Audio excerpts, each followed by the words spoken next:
It was Christmas morning 1929 when Charlie Lawson paid the photographer in advance and told him to make the prints extra clear, because this picture is going to last forever. The Lawsons were simple tobacco farmers, but that day they looked like royalty. Fanny wore a new velvet dress the color of holly berries. The girls had ribbons in their hair. Even 4-month-old Mary Lou was dressed in lace. They posed around the parlor table with the Bible open between them, 7 children and their parents smiling like the world had finally decided to be kind. The photographer later said the room felt warm, almost glowing, and the camera flash seemed to linger longer than usual, as if the light itself didn't want to leave. 3 hours later, every one of them, except 16-year-old Arthur, sent on an errand, was dead. Charlie started with Fanny. She was on the porch feeding the chickens when the first blast took her in the face. Neighbors heard the shot and thought nothing of it. Country people hunted year-round. The second and third shots brought Carrie and Maybelle running from the barn. He beat them with a hoe handle first, then finished them with the shotgun. Inside, 12-year-old James tried to shield little Raymond and took both barrels in the back. Baby Mary Lou never woke up, skull crushed while she slept. Marie, the oldest daughter, 16 and beautiful, begged. Charlie reloaded, pressed the barrel to her chest, and whispered something no one would ever know before he pulled the trigger. Then he laid them out neatly, arms folded, faces turned toward the Christmas tree like they were only sleeping, and walked into the woods. His footprints circled a single pine tree for hours. Searchers later counted over 200 laps, a perfect oval worn into the frost. At 4:17 p.m., he sat against the trunk, placed the shotgun under his chin, and ended it. The motive was never found. Charlie had no debts, no enemies anyone knew, no history of violence. He'd taken a head injury in a farming accident months earlier. Doctors said it might explain mood swings, but neighbors remembered him as gentle, almost shy. He'd been unusually generous that December, buying raisins and oranges for the children, new shoes for Fanny, even a wind-up phonograph so they could play carols. Almost like he was preparing a celebration no one else could see. Arthur came home to a silent farm. He found his family arranged like dolls and collapsed screaming in the yard. He lived another 65 years but never spent another Christmas in Stokes County. He told his own children the house itself had killed them, that something old and hungry lived in the walls and had finally spoken through his father. The house never stayed empty long, but no family lasted. Tenants reported the phonograph playing Silent Night at full volume in empty rooms. Children woke to find the Christmas portrait rehung above their beds, even when they'd burned the original. One couple fled after discovering the floorboards in the parlor had been pried up and their own family photos arranged exactly like the Lawsons, faces scratched out with what looked like fingernails. In 1948, a new autopsy on Charlie's exhumed body revealed a second skull fracture, fresh, delivered after death, impossible to self-inflict. The coroner quietly reburied the coffin before anyone could ask questions. The portrait became its own curse. Copies surfaced in antique shops across the South. Every owner reported the same progression. First, the glass fogged as if breathed on from inside. Then the smiles changed, subtle at first, then wider, until the faces looked like they were screaming without moving their mouths. One collector in Richmond locked it in a vault. Security footage later showed the vault door opening by itself at 3:12 a.m. every Christmas morning. The photo was always back on the wall by dawn. Arthur's descendants still receive gifts. Every December 24, a plain brown package arrives, no return address, postmarked from Germantown even though the post office there closed in 1954. Inside, a single raisin, one orange, and a tiny black and white print of the 1929 portrait. The faces age a little more each year. Last Christmas, baby Mary Lou looked almost 1 year old. The old farm is forest now, but hunters avoid it. They say if you walk the property on Christmas Day, you can still smell pipe tobacco and fresh blood mixed with pine. Some have found circles worn into the frost, hundreds of boot prints going nowhere, ending at a pine tree that was cut down in 1930. And every year, exactly at 4:17 p.m. on Christmas afternoon, dogs for miles around begin to howl at nothing. Old-timers set their watches by it. They say time is a circle in that place, that Charlie is still walking, still choosing, still deciding whether this Christmas will be the one where he finishes what he started. Some mornings, the frost itself shows 7 sets of footprints leading from the woods to where the porch used to be, then turning around and walking back, waiting for Arthur's bloodline to come home. It was 3:17 a.m. on a bone-chilling winter night in 1974 when truck driver Daniel Pierce slammed on his brakes, the glow of flames piercing the Montana darkness like a warning from hell itself. The fire raged from what used to be St. Bartholomew's Chapel, a forgotten relic on the outskirts of Whitefish Falls, a speck of a town nestled in the shadow of the Rockies, where the wind howled like a trapped soul and the snow buried secrets deeper than graves. Pierce, a burly man in his 40s who'd spent years hauling logs through these isolated roads, felt an unfamiliar chill crawl up his spine as he approached. The chapel's steeple cracked and groaned under the heat, sending embers spiraling into the night sky like malevolent fireflies. But it wasn't the blaze that stopped his heart. It was the 3 bicycles propped neatly against the chapel's weathered fence, their handlebars dusted with fresh snow, as if their owners had just stepped inside for a moment. No screams, no cries for help, just the crackle of wood surrendering to flame and a faint acrid scent of lamp oil lingering in the air. Pierce radioed it in, his voice trembling for the first time in decades. By dawn, the chapel was a smoldering ruin, its stone walls blackened and collapsed inward like a body imploding from some inner rot. Sheriff Alan Dorsey arrived with the volunteer fire crew, their faces grim under the pale morning light. Dorsey, a no-nonsense local with a mustache like steel wool and eyes that had seen too many bar fights and lost hikers, poked through the debris. No bodies, no charred remains, just those bikes belonging to 3 teenagers from town: Thomas Reed, Claire Dawson, and Mark Halpin. Thomas was the ringleader, a lanky 17-year-old with a mop of dark hair and a restless energy that came from growing up in a place where the biggest excitement was the annual ice fishing derby. He dreamed of escaping Whitefish Falls, maybe heading to Billings or even California, where the world felt alive. But he was flawed, impulsive, always pushing boundaries, like the time he snuck into the old mine shafts just to prove he wasn't afraid. Claire, 16, was the quiet one, with wide blue eyes and a notebook full of sketches she hid from her strict parents. She tagged along because Thomas made her feel seen, but deep down she carried the weight of her father's drinking, a shadow that made her doubt her own instincts. Mark, the youngest at 15, was the tag-along friend, chubby-cheeked and eager to please, hiding his insecurities behind bad jokes. His flaw was his naivety. He believed in ghosts and urban legends, the kind whispered around campfires about the hill people who lived beyond the town limits. They'd vanished without a trace. The last anyone saw them was earlier that evening, pedaling out of town under the dim streetlights, bundled in coats against the sub-zero wind.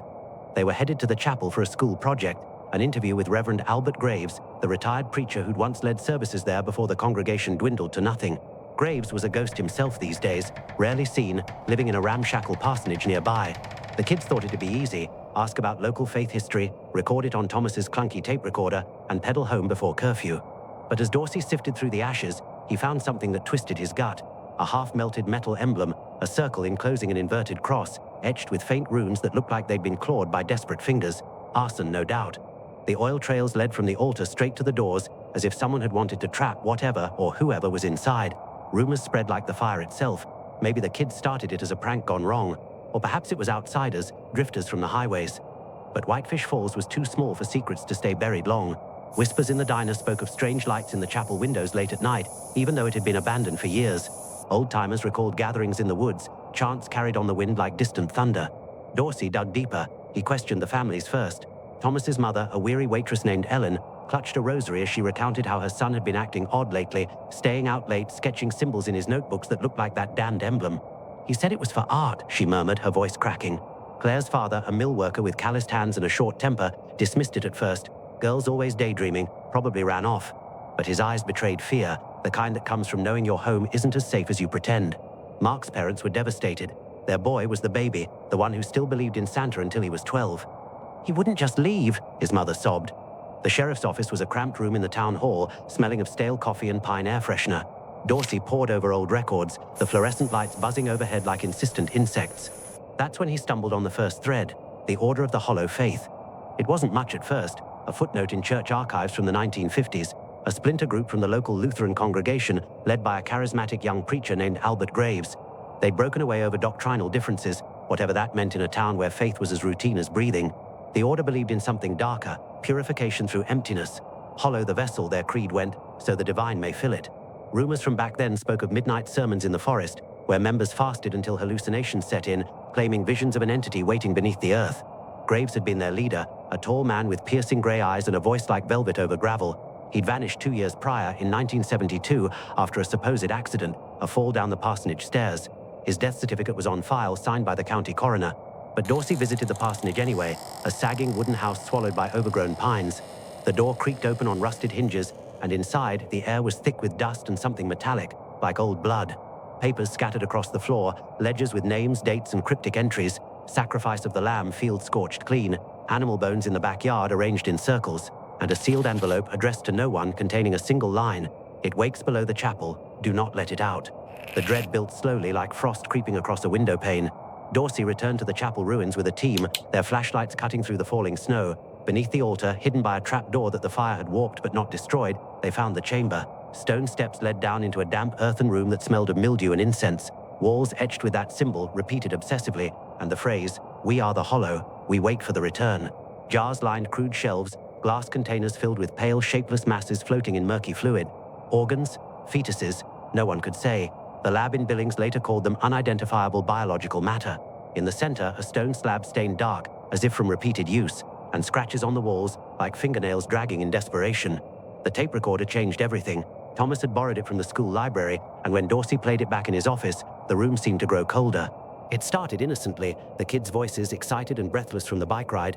"This is Thomas Reed interviewing Reverend Graves for our history project. Sir, can you tell us about the chapel's founding?" Graves's voice responded, smooth and measured. "Ah, the faithful. Come in, children. The house of God welcomes all." He spoke of early settlers, of faith tested by harsh winters. But as the interview progressed, his tone shifted. True belief requires emptying oneself, cleansing the body of its shadows so the light may enter. Have you ever felt hollow, young ones? Empty, waiting to be filled? Claire's voice hesitant, like meditation. Graves chuckled, a sound like dry leaves scraping stone. Deeper than that, a process that leaves no trace of the old self. Mark interjected with a nervous laugh. "Sounds creepy, Reverend." Then, the escalation, weirdness creeping in like fog, faint chanting in the background, voices that weren't the kids. "Thomas, what's that noise?" "Graves, the choir of the devoted. They sing for the return." The tape devolved into chaos, shuffling feet, a gasp from Claire, Mark whispering, "Guys, something's wrong." A door slamming, chants growing louder, Latin phrases twisted with English, "Hollow us, fill us, awaken below." Then static and silence. Dorsey felt insanity nibbling at the edges of his mind. Isolation gripped the town. Neighbors eyed each other suspiciously, wondering who else might have been involved. Betrayal simmered. Had Graves faked his death? Sightings trickled in, shadows in the woods, candlelight flickering where no one lived. One farmer reported scorched circles in his field reeking of sulfur. Another heard bells tolling from the ruined chapel, slow and mournful with no source. Making fear. Pastor Aaron Leeds cracked the facade. The current town minister, a soft-spoken man in his 50s with wire-rimmed glasses, confessed after Dorsey confronted him with the ledgers. Leeds had been a young acolyte in the order, drawn in by Graves's charisma. "It started innocent," he whispered in the sheriff's office, hands trembling around a cup of black coffee. "Prayers for purity." But Graves, he believed in an entity beneath Chapel Hill, something ancient from the old mines.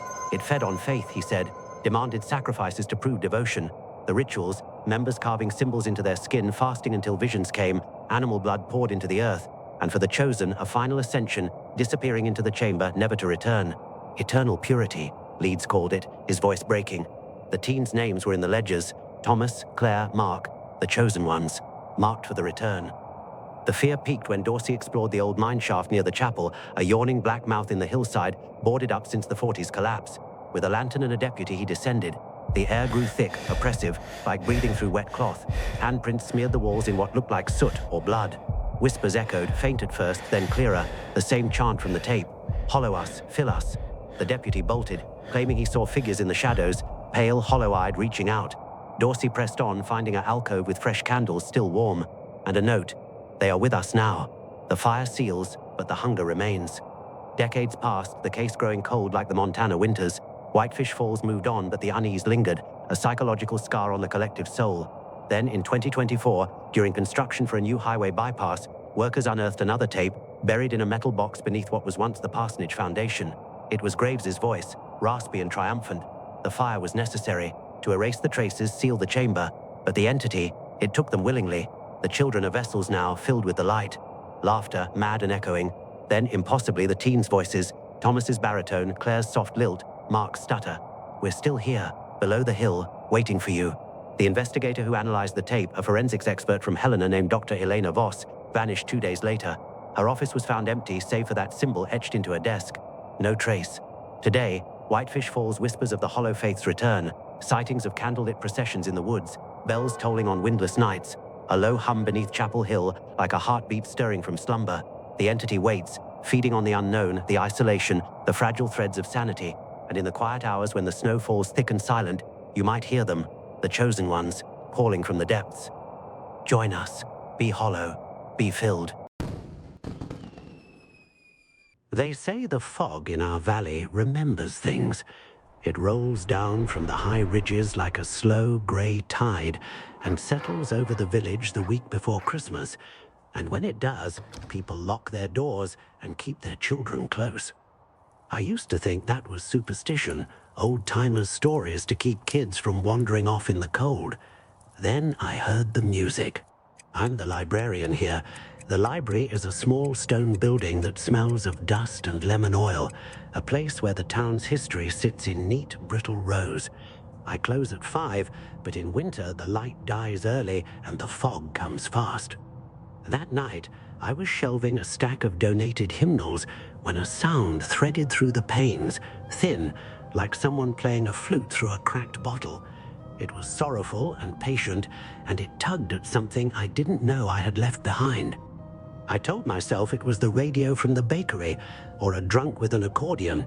I locked the front door and stepped outside to check. The street lamps were halos in the mist, and the world beyond them was a smear of white.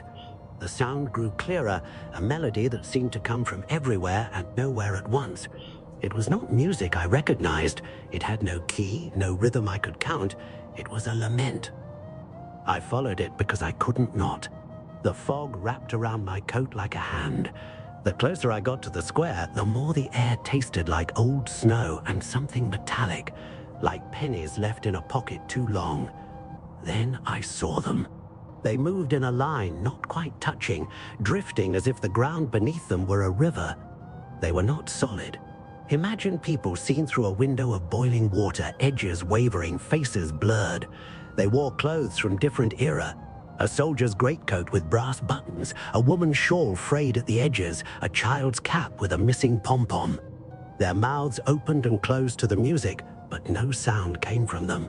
Lanterns hung from their hands, but the lanterns were hollow, and the light inside was a pale blue-white that did not warm the fog. At the center of the procession was a woman. She was younger than the others, and her face was the only one I could see clearly. She had hair like wet coal and eyes that were too bright for the mist. When she looked at me, it felt like someone had turned a key in my chest. "Come," she mouthed. Her lips did not move with the melody. They moved with a private language. I should have run.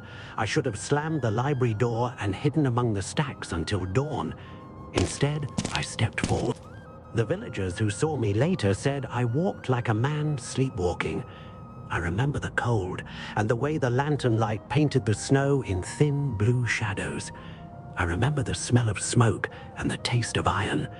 I remember thinking, absurdly, that if I reached out and touched one of them, I would feel the warmth of a living body.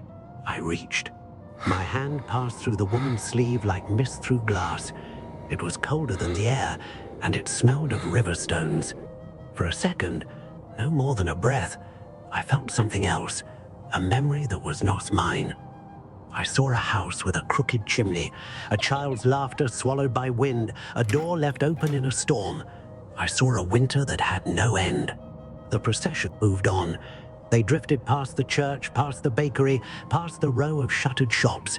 People peered from windows, faces pale and mouths pressed to glass.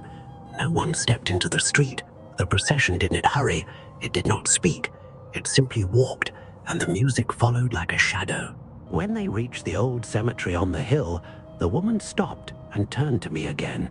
Her eyes were patient and terrible. She lifted a lantern, and the light inside flared, and for a moment I thought I could see the bones of the earth beneath the snow. She nodded, as if in thanks, and then she stepped into the ground. The others followed. They sank like fog into the graves, and the music thinned until it was nothing but a memory of a note. The mist folded over the cemetery like a blanket, and then, slowly, it began to lift.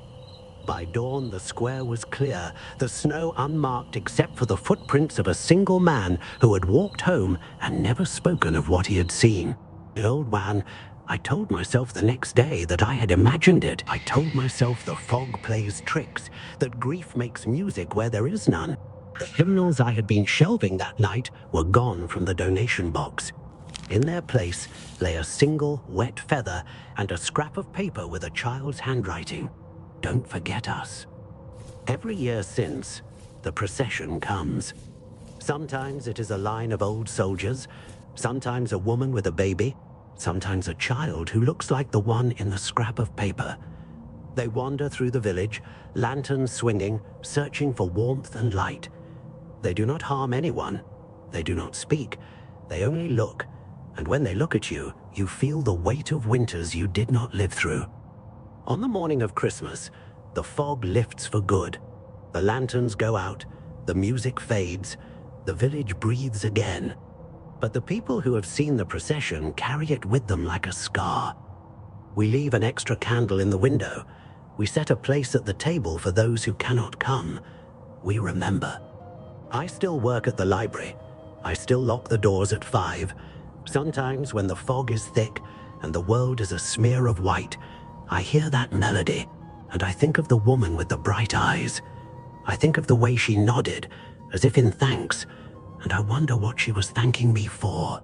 Maybe she was thanking me for remembering. It was 3:17 a.m. on December 26, 1996, when Patsy Ramsey's scream cut through the silent Boulder house like a shard of ice. I was 12 that year, living 3 streets over in the same quiet grid of million-dollar homes where kids still rode bikes to school and nobody locked their doors. Our Christmas lights were still blinking when the police cars started rolling past, red and blue strobing across fresh snow. By sunrise, every adult in the neighborhood knew JonBenet was gone. The call came in at 5:52 a.m. Patsy told the operator her 6-year-old daughter had been kidnapped. She'd found a ransom note on the spiral staircase, 3 handwritten pages demanding $118,000, the exact amount of John Ramsey's Christmas bonus. The note was signed SBTC Victory. The voice on the 911 tape was frantic, but the house, when police arrived, was strangely still. No footprints in the snow outside, no signs of forced entry, just the Christmas tree glowing in the dark living room and a bowl of pineapple on the kitchen counter that nobody remembered putting there. 8 hours later, John Ramsey carried his daughter's body up from the basement himself. She was wrapped in a white blanket, wrists bound with cord, mouth sealed with duct tape. A red heart had been drawn on her tiny palm in what looked like lipstick. The garland lights from the stair rail were still tangled in her blonde hair. The crime scene was already ruined, friends streaming in and out, detectives with no protocol, the house never properly sealed. By the time the coroner arrived, the most important room in America had been touched by dozens of hands. And then the case began to rot in plain sight. The ransom note was too long, too theatrical. The handwriting experts argued for years. Some said Patsy, some said an intruder, some said both. The garrote around JonBenet's neck was fashioned from one of Patsy's paintbrushes, the cord cut from a length found in the basement. A child's scream, police later learned, had been recorded on a neighbor's answering machine at 2:06 a.m., sharp, unmistakable. But the neighbor slept through it and only discovered the tape weeks later. The pineapple was the quietest detail that screamed the loudest. Undigested chunks were found in JonBenet's stomach. The bowl in the kitchen had Burke's fingerprints on it. He was 9. He was home. He was never treated as a suspect. The house itself became a character no one could kill. After the Ramseys moved out in 1997, it sat empty for years, Christmas lights still strung across the eaves because no one dared take them down. Realtors showed it at dusk so buyers wouldn't notice the way the basement window seemed to breathe when you stood too close. Every family that moved in lasted less than a year. The first owners, a tech couple from California, left after 6 months. They told friends the Christmas decorations rearranged themselves overnight, ornaments spelling J-O-N on the tree one morning, B-E-N-E-T the next. They found the ransom note photocopied and slipped under their bedroom door, ink still wet. They moved back to Palo Alto and refused to say the address out loud ever again. In 2003, a young family with a 5-year-old daughter bought it at auction, desperate for the prestige. On their first Christmas Eve, the little girl woke screaming that a blonde girl in a silver crown was sitting at the foot of her bed, asking why she got to open presents and she didn't. The parents found the basement door standing open, a single red heart drawn on the concrete floor in what smelled like stage makeup. They were gone by New Year's. By 2012, the house had been on and off the market 17 times. A pastor bought it, planning to exorcise whatever lingered. He lasted 11 days. He told the Boulder Daily Camera, off the record, that every night at 3:17 a.m. exactly, the Christmas tree lights came on by themselves. Not the plug-in kind, the old-fashioned bulbs that had been removed years earlier. Just soft, multicolored glow through the windows, pulsing like a heartbeat. On the 11th night, he went down to the basement with his Bible and found the white blanket folded neatly on the floor where JonBenet had been discovered. It hadn't been there before. He left the key under the mat and never returned. The current owners live out of state and rent it to documentary crews. They insist on one condition: no one spends the night of December 25th inside. The last team that tried, some YouTube true crime channel in 2021, lost 8 hours of footage. Their cameras recorded static from 11:58 p.m. to 8:03 a.m., but the audio captured something else: a child singing Jingle Bells in a breathy pageant voice, over and over, perfectly in tune. When the file was enhanced, a second voice joined in, older, male, whispering the ransom note word for word between verses. The Boulder police still get calls every Christmas week. Homeowners on Mapleton Hill report seeing a small figure in a sequined pageant dress standing under the streetlights, barefoot in the snow, looking up at houses with Christmas trees in the window. When they open the door, she's gone, but tiny wet footprints lead away, then stop abruptly, as if someone lifted her into the air. In 2016, on the 20th anniversary, a package arrived at the Ramsey family office in Atlanta. No return address. Inside, a single VHS tape labeled JonBenet's Last Christmas Pageant, 1996. The family never released footage from that final performance. When Burke, now in his 30s, played it, the screen showed the familiar stage, the glittery crown, the smile. But halfway through her routine, the camera zoomed in too close, too steady, like someone standing inches away. JonBenet looked straight into the lens and mouthed 3 silent words no one could read.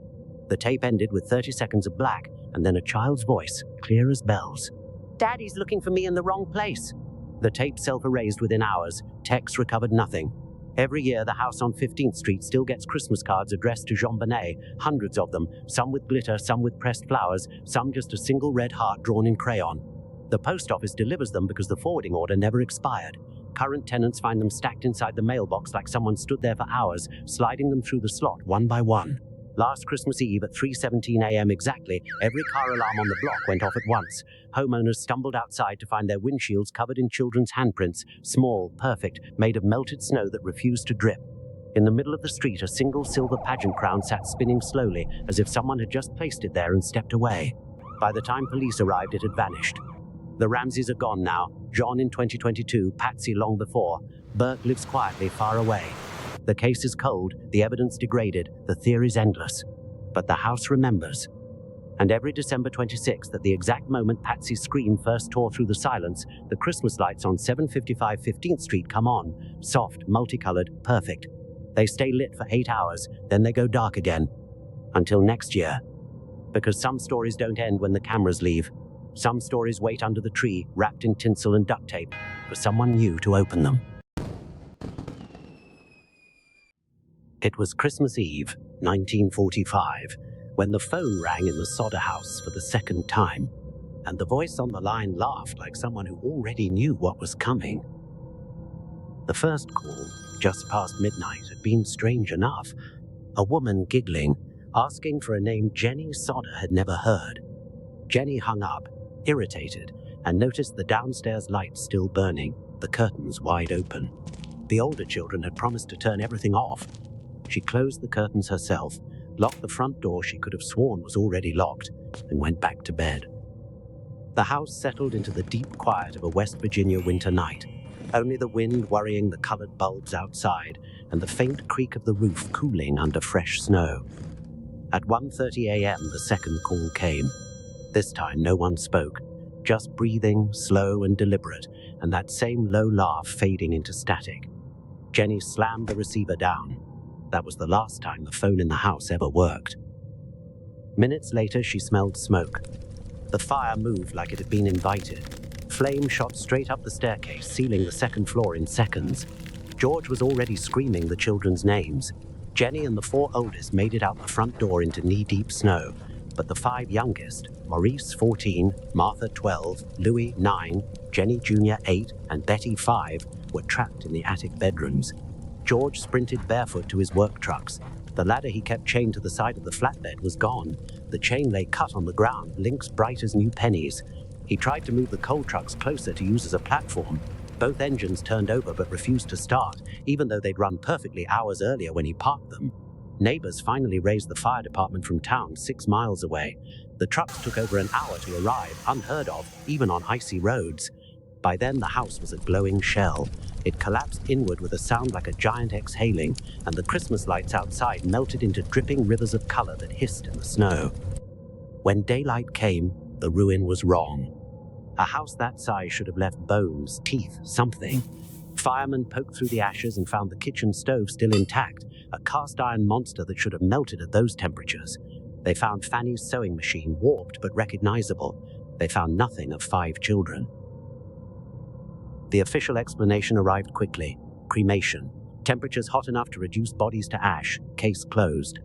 But the Sodders had seen hotter fires. George ran a trucking company. He knew furnaces. He hired his own experts. Tests showed the blaze never exceeded 1,000 degrees, nowhere near the 2,000 needed for complete cremation. And stranger, no one had smelled burning flesh that night. Only pine and melting plastic from the Christmas decorations. That was just the beginning. A telephone repairman climbed the pole the next day and found the lines sliced clean with a blade, not burned. Someone had thrown a set of melted electrical fuses onto the property days later, claiming that was the cause, but the house wiring had been inspected weeks earlier and passed. A traveling salesman admitted on his deathbed that he'd been paid to steal the ladder and sabotage the trucks. He never learned why. The sighting started almost immediately. A woman running a roadside diner in Charleston saw 5 children, clean and well-dressed, sitting at her counter at 3 a.m. on Christmas morning. They ordered hot chocolate and spoke politely. When she turned to pour, they were gone, cups untouched. Another report from a motel in Florida. 5 kids checked in with a man and woman who paid cash and spoke with Italian accents. The night clerk remembered because the youngest girl kept asking when they could go home for Christmas. The most chilling came in 1968. An unmarked envelope arrived at the new Sodder home. Inside was a single photograph. A young man in his early 20s standing beside a palm tree, dark hair, sharp cheekbones. On the back, in a child's careful printing, Louis Sodder, I love brother Frankie. The family nearly collapsed. It was Louis aged forward exactly. Handwriting experts said the message was written by someone who had been 9 years old when Louis disappeared. The postmark was smudged, but the paper was old, wartime stock. They hired private detectives. The trail looped through orphanages, circus troupes, even a Catholic monastery in Texas where a silent novice bore an uncanny resemblance to Maurice. Every lead dissolved like smoke. The surviving children grew up haunted in ways no one talked about. Sylvia, only 3 in 1945, woke for decades screaming that she heard her brothers and sisters crying in the walls. John once found 5 small bare footprints in the fresh concrete of his new driveway, perfect as if pressed by children standing in wet cement that had already begun to set. The billboard George erected on Route 16 stood for 45 years. Rain faded the children's faces, but every Christmas someone replaced the flowers at its base. Drivers still slow down when they pass it, even though the sign came down in 1989 after Jenny died. Some say on foggy Christmas mornings the faces reappear, not paint, but light, glowing softly in the mist like the strings of bulbs that melted that night. And the strangest detail of all came from the fire chief himself, years after he retired. On his deathbed, he confessed he'd been ordered to end the search early, by whom he took that secret with him. But he whispered that when they sifted the ashes one last time, they found something they buried under a heap of official lies. A single child's vertebra, cracked but intact. It was never logged, never tested, just quietly reburied under the rose garden George planted where the bedrooms used to be. Every Christmas Eve, the surviving Sodders, now old themselves, still set 5 places at their table. They leave the porch light on, and sometimes just after midnight, the phone that hasn't worked in decades will ring once. No one answers anymore. They're afraid of who might be on the other end. It was February 19, 1978, when the snowboarders stumbled upon the skis, standing upright in the snow like silent sentinels, poles crossed neatly beside them, a backpack perched on top as if its owner had simply paused for a breath. The wind howled off Lake Michigan that day, whipping through the pines along the Saugatuck shoreline in South Haven, Michigan. Stephen Kubacki, a 23-year-old senior at Hope College in nearby Holland, had set out for what he described to his roommate as a routine cross-country ski trip. He was majoring in German literature with a passion for philosophy and mountaineering that had taken him to the Alps the previous summer. Friends knew him as introspective, a bit eccentric, always quoting Nietzsche or Heidegger during late-night dorm discussions. He wasn't the type to vanish without reason, but the lake had a way of claiming those who ventured too far. Stephen had parked his car near the St. Augustine Seminary trailhead, a quiet spot favored by locals for its seclusion. The seminary's old stone buildings loomed in the distance, their windows like empty eyes watching the frozen expanse. He strapped on his skis around midday, gliding along the shore where the snow met the ice. The air was crisp, carrying the faint, metallic tang of the lake beneath its frozen crust. He moved with purpose, poles sinking softly, his mind likely wandering to his studies or the restlessness that had plagued him since returning from Europe. College life felt confining after the vastness of the mountains. Perhaps that's why he sought the solitude of the lake. As the afternoon wore on, the sky turned leaden, shadows lengthening across the white plain. Stephen paused occasionally, adjusting his backpack filled with snacks, a water bottle, maps of the area, and a small notebook where he jotted poems and thoughts. The ice creaked underfoot, a low groan that echoed like distant thunder. He ventured farther than planned, footprints etching a solitary path onto the lake's surface. About 200 yards out, they stopped. No scuffs, no cracks in the ice, no signs of a fall, just an abrupt end, as if the snow had swallowed him whole. The snowboarders, actually a group of young locals on snowmobiles, buzzing along the shore for fun, spotted the gear first. It was arranged too perfectly, skis parallel, 8 inches apart facing the lake, poles planted upright, backpack undisturbed, its contents intact. They radioed authorities, thinking it a prank or accident. Michigan State Police arrived within hours, followed by the Coast Guard. Helicopters thrummed overhead, their rotors chopping the frigid air. Search dogs sniffed the tracks, but the scent vanished where the footprints did. Divers prepared for the thaw, convinced he'd plunged through thin ice into the depths. Word spread quickly at Hope College. Stephen's roommate, a fellow student named Tom, recounted their last conversation. He said he'd be back by dinner, mentioned skiing near Saugatuck, nothing unusual. Tom described Stephen as reliable, if a bit aloof. Another friend, a classmate in his German seminar, remembered seeing him the night before in the dorm lounge. He was excited about a paper on existentialism, laughed about how life felt like a void sometimes. I thought it was just philosophy talk. But whispers circulated. The college dean of students confided to police that Stephen ran with a weird crowd, about 20 students, into counterculture, radical politics, and esoteric ideas. No drugs, but late-night debates on revolution and spirituality. One female student, whose name was redacted in reports, stopped attending classes around the same time. She left campus abruptly, moving in with an aunt in Grand Rapids, distraught and leaving a suicide note for her roommate. Friends speculated, was she involved? Police interviewed her, but details remained sealed. Stephen's family was devastated. His father, John Kubacki, a sturdy man from a working-class background in Illinois, drove the shores daily, binoculars in hand, scanning the horizon. He wouldn't just leave, John insisted to reporters. Stephen's mother, recently remarried, received strange anonymous phone calls in early March. A muffled voice directed her to numbers, one disconnected, another linked to a call Stephen had made to her back in September 1977 from a payphone that was later shut off. Check this number, the caller said. When traced by Michigan Bell, it led to a dead end, the previous owner's name redacted. Stephen's brother, skeptical of drowning, hired a private investigator from Fat Man Detective Service in Grand Rapids. The PI dug into Stephen's life, girlfriends in Germany from his study abroad, a fascination with international travel. He might have flown to Europe, the brother theorized. Icelandic Air out of Chicago, cheap flights. Manifests from February 17 to 21 were checked. No Stephen Kubacki listed. The PI tailed leads on the weird crowd, but nothing panned out. No missing persons flyers were posted at Hope. No candlelight vigils held. The college seemed eager to move on, awarding Stephen his degree in absentia that spring. Searches intensified as winter dragged on. Air patrols covered miles of shoreline. Volunteers combed beaches. The Lake Michigan Triangle, a notorious zone from Ludington to Benton Harbor to Manitowoc, Wisconsin, entered conversations. Ships had vanished there since the 1800s, the Thomas Hume in 1891, swallowed by fog. Flight 2501 in 1950, plummeting without distress calls. Compasses spun erratically, strange lights danced on the water. Locals spoke of magnetic anomalies, portals to other dimensions. The lake takes what it wants, an old fisherman muttered to searchers. Spring thaw came, ice fracturing with ominous pops. Divers plunged into the murky depths, visibility near zero in the silt-choked water. No body, no debris. The case shifted from rescue to recovery, then to cold file, presumed drowning, but doubts lingered. Why the neat gear? Why no struggle marks? And that couple's sighting on February 18, a young man matching Stephen's description, climbing jagged ice piles near the shore, accompanied by a petite woman with long dark hair, snapping photos. Who was she?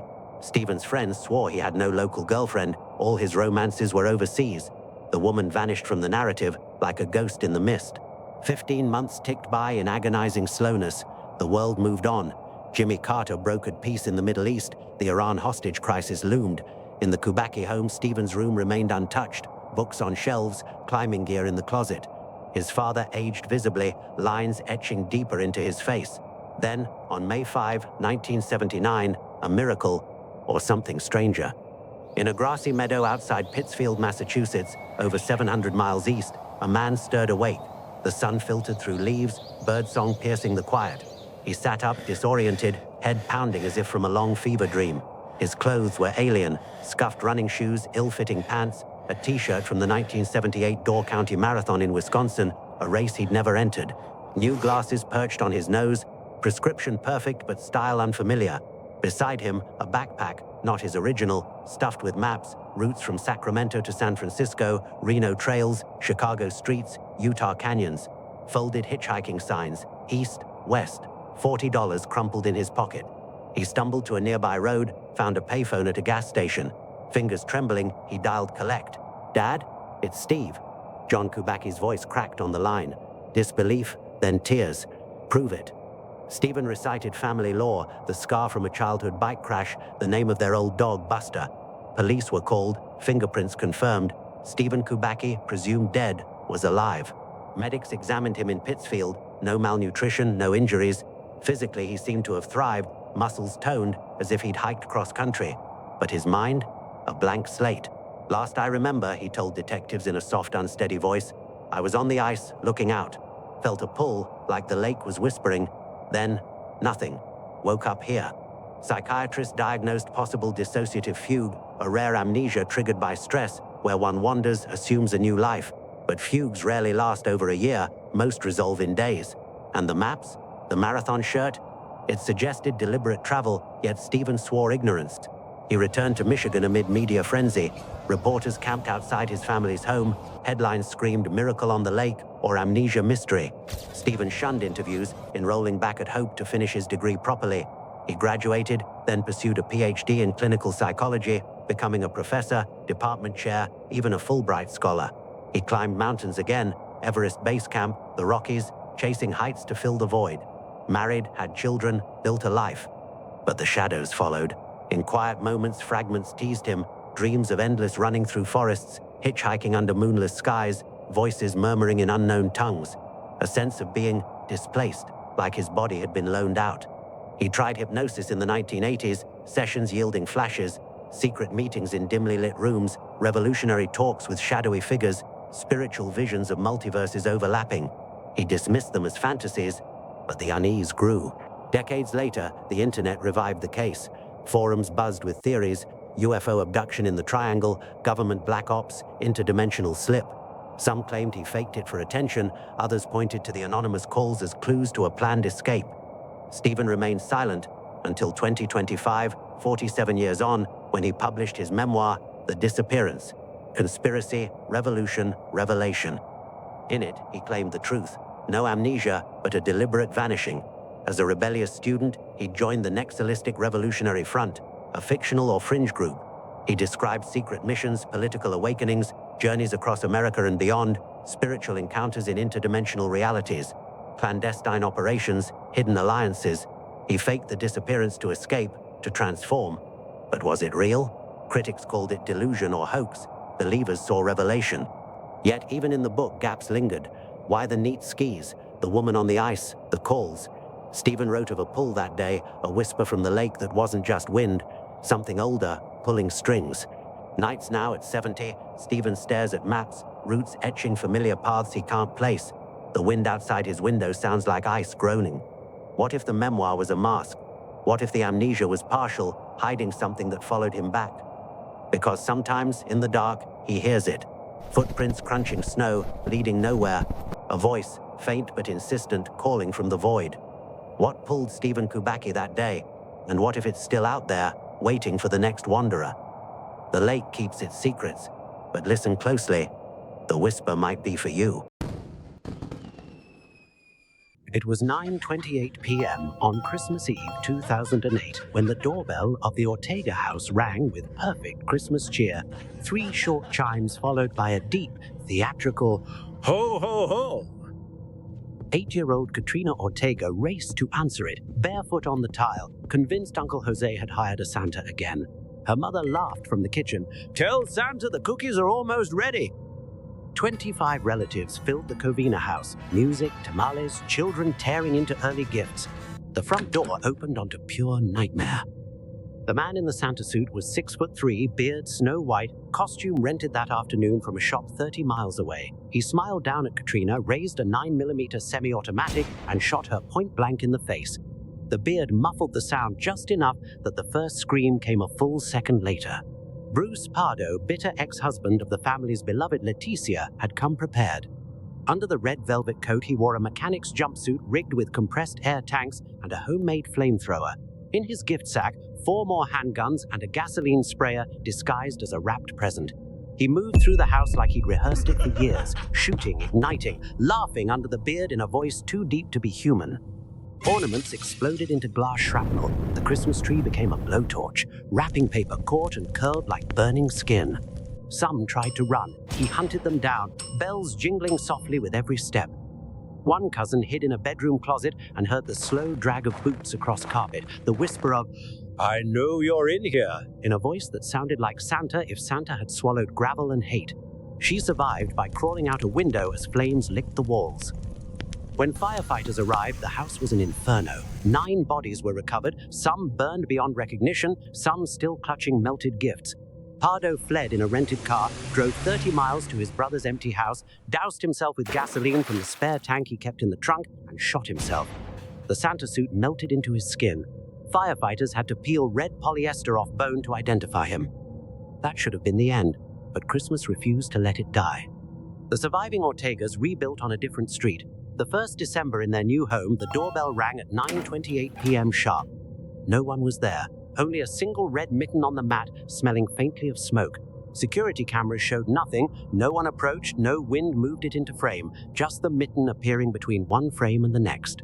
Every year after, the gifts began arriving, never with postage, simply left on doorsteps, porches, once inside a locked car, always wrapped in the same red and white paper, always the exact size and weight of the fake present Pardo had used to hide his sprayer. Inside, nothing, or sometimes a single spent 9mm casing still warm to the touch. Leticia, the ex-wife who'd survived by hiding under the dining room table, started waking to find soot footprints circling her bed, large boot prints with bells etched into the tread pattern. The prints always stopped at the bedroom mirror. Some mornings, the glass was fogged with a perfect handprint, palm smeared with ash, fingers too long. In 2014, a new family moved into the rebuilt lot on the original street. They lasted 11 months.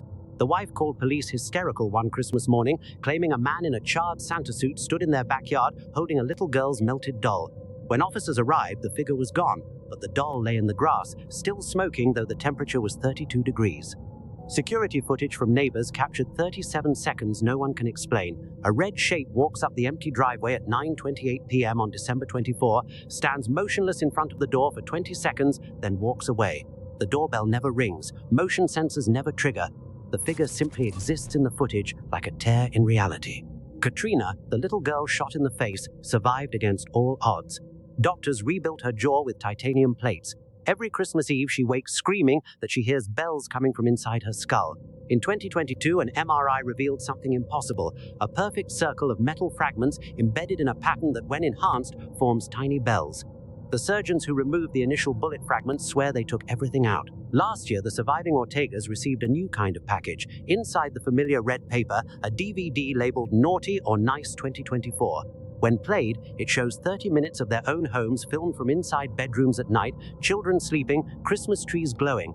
The camera never moves like a human holding it, it drifts. At the 29-minute mark, a gloved red hand reaches into frame and places a gift under each tree. The timestamp on every recording is 9:28 p.m. December 24 hours before the packages were actually discovered. They stopped opening the gifts, started leaving town entirely for the holidays, but distance doesn't matter. Last Christmas, one branch of the family spent the week in a hotel in Vancouver. At 9:28 p.m. Pacific time, exactly the moment it would have been in Covina, the fire alarms went off on their floor. When they opened the door, smoke poured out. Firefighters found a single melted Santa hat in the hallway, still burning with no fuel source. The bells are the worst part. Survivors say once you've heard them mixed with screams, you never stop. They ring in empty churches at midnight mass. They echo in mall speakers playing carols. One woman claims she heard them inside the womb when she was pregnant, her unborn son kicking in perfect rhythm. This year, the Covina Police Department quietly removed all Santa suits from their annual toy drive. They won't say why. And somewhere, every Christmas Eve at 9:28 p.m., doorbells across Los Angeles County ring once for no reason. Homeowners open up to empty porches and the faint smell of pine and gasoline. They close the door quickly. They know better than to ask who's there. Eli had always been the type to chase solitude. At 42, he was a man shaped by the wilds of Alaska, broad-shouldered from years of hauling gear through blizzards, with a beard streaked in premature gray that spoke of too many nights under the northern lights. He wasn't reckless, not exactly, but there was a flaw in him, a quiet arrogance born from surviving where others wouldn't dare. As a photographer, he specialized in capturing the raw, unforgiving beauty of remote landscapes, selling his prints to magazines and tourists who romanticized the frontier from the safety of their heated homes. But lately, life had worn on him. His marriage to Sarah had frayed after a miscarriage 2 years prior. She wanted stability in Anchorage while he craved the isolation that let him forget the pain. This trip to Casaluk Lake, a remote, rarely visited body of water nestled in the Yukon-Kuskokwim Delta, surrounded by endless tundra and forgotten by maps, was his escape. Just a few days, he'd told her over the phone from the trailhead, to clear my head. He'd set out alone on his snowmobile, loaded with camera equipment, a tent, and enough supplies for a week. The lake was a photographer's dream in winter, a vast expanse of ice, smooth as glass under the moonlight, framed by jagged ridges that trapped the cold like a bolt. Eli arrived at dusk on February 12th, the temperature plunging to 25 degrees Fahrenheit. He parked his snowmobile at the lake's edge, where the snowdrifts met the frozen shore, and pitched his tent nearby. The air was still, unnaturally so, with no wind to stir the powdery snow. Only the occasional creak of settling ice broke the silence, like bones shifting in the earth. That first night, Eli slept fitfully. Dreams came in fragments, Sarah's face dissolving into mist, the lake's surface cracking open to reveal bottomless dark. He woke before dawn, his breath fogging the tent's interior, and stepped outside to capture the sunrise. The world was a monochrome palette: white snow, gray sky, black silhouettes of distant trees. He slung his camera over his shoulder and ventured onto the ice, his boots crunching softly, leaving a trail of prints that stretched behind him like a breadcrumb path. At first, everything felt right. The isolation was a balm, the kind that numbed the ache in his chest. He snapped photos of frost patterns on the ice, intricate as lace, and the way the low sun cast long shadows that seemed to reach for him. But as he walked farther out, perhaps a quarter mile from shore, he noticed something odd. The ice beneath his feet felt alive. Not cracking in the way it should from his weight, but vibrating subtly, like a distant hum. He knelt, pressing his gloved hand to the surface. Cold seeped through the fabric, but there was no sound, no movement. Just a sensation, faint and inexplicable, as if something far below was stirring. Shaking it off as fatigue, Eli continued. He was experienced. He'd crossed frozen lakes before, tested the thickness with an auger over 2 feet solid here, no danger of falling through. But the unease lingered, a quiet sign that gnawed at the edges of his mind. By midday, clouds rolled in, thickening the air with a diffuse light that erased shadows. He returned to his tent for lunch, heating canned soup over a small stove, but his appetite was gone. The silence pressed in, heavier now, broken only by the hiss of the flame and his own breathing. As afternoon faded into evening, the weirdness escalated. Eli decided on one more outing, aiming for twilight shots where the lake's horizon blurred into infinity. He walked the same path, his old footprints frozen in place, guiding him out. But halfway across, he stopped. There, in the middle of his trail, was a single print that wasn't his. It was larger, elongated, with no tread marks, just a smooth indentation, as if made by something bare and unnaturally long. He stared, heart quickening. Animal? No tracks led to or from it. The snow around was pristine. He photographed it, the click of the shutter echoing too loudly in the stillness. Back at camp, Eli reviewed the images on his camera's small screen. The print looked even stranger, magnified, almost humanoid but distorted, like a hand pressed flat. He told himself it was a trick of the wind, snow drifting into an odd shape. But sleep evaded him that night. The tent walls seemed thinner, the cold more insistent. Around midnight, the sound started. Soft scratches from beneath the ice, like nails dragging across wood. Not constant, but intermittent, as if whatever made them was listening, waiting for his reaction. He unzipped the tent flap and peered out.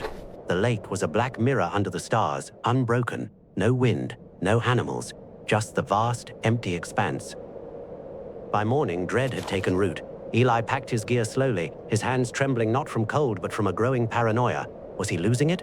Isolation could do that. He'd heard stories from other outdoorsmen, minds cracking in the silence, but this felt real. He decided to leave early, but first, one last set of photos. The light was perfect, a pale blue haze lifting from the horizon. He strode out onto the ice again, camera ready. This time, the vibrations were stronger, a low thrum that resonated in his chest. He ignored it, focusing on composition.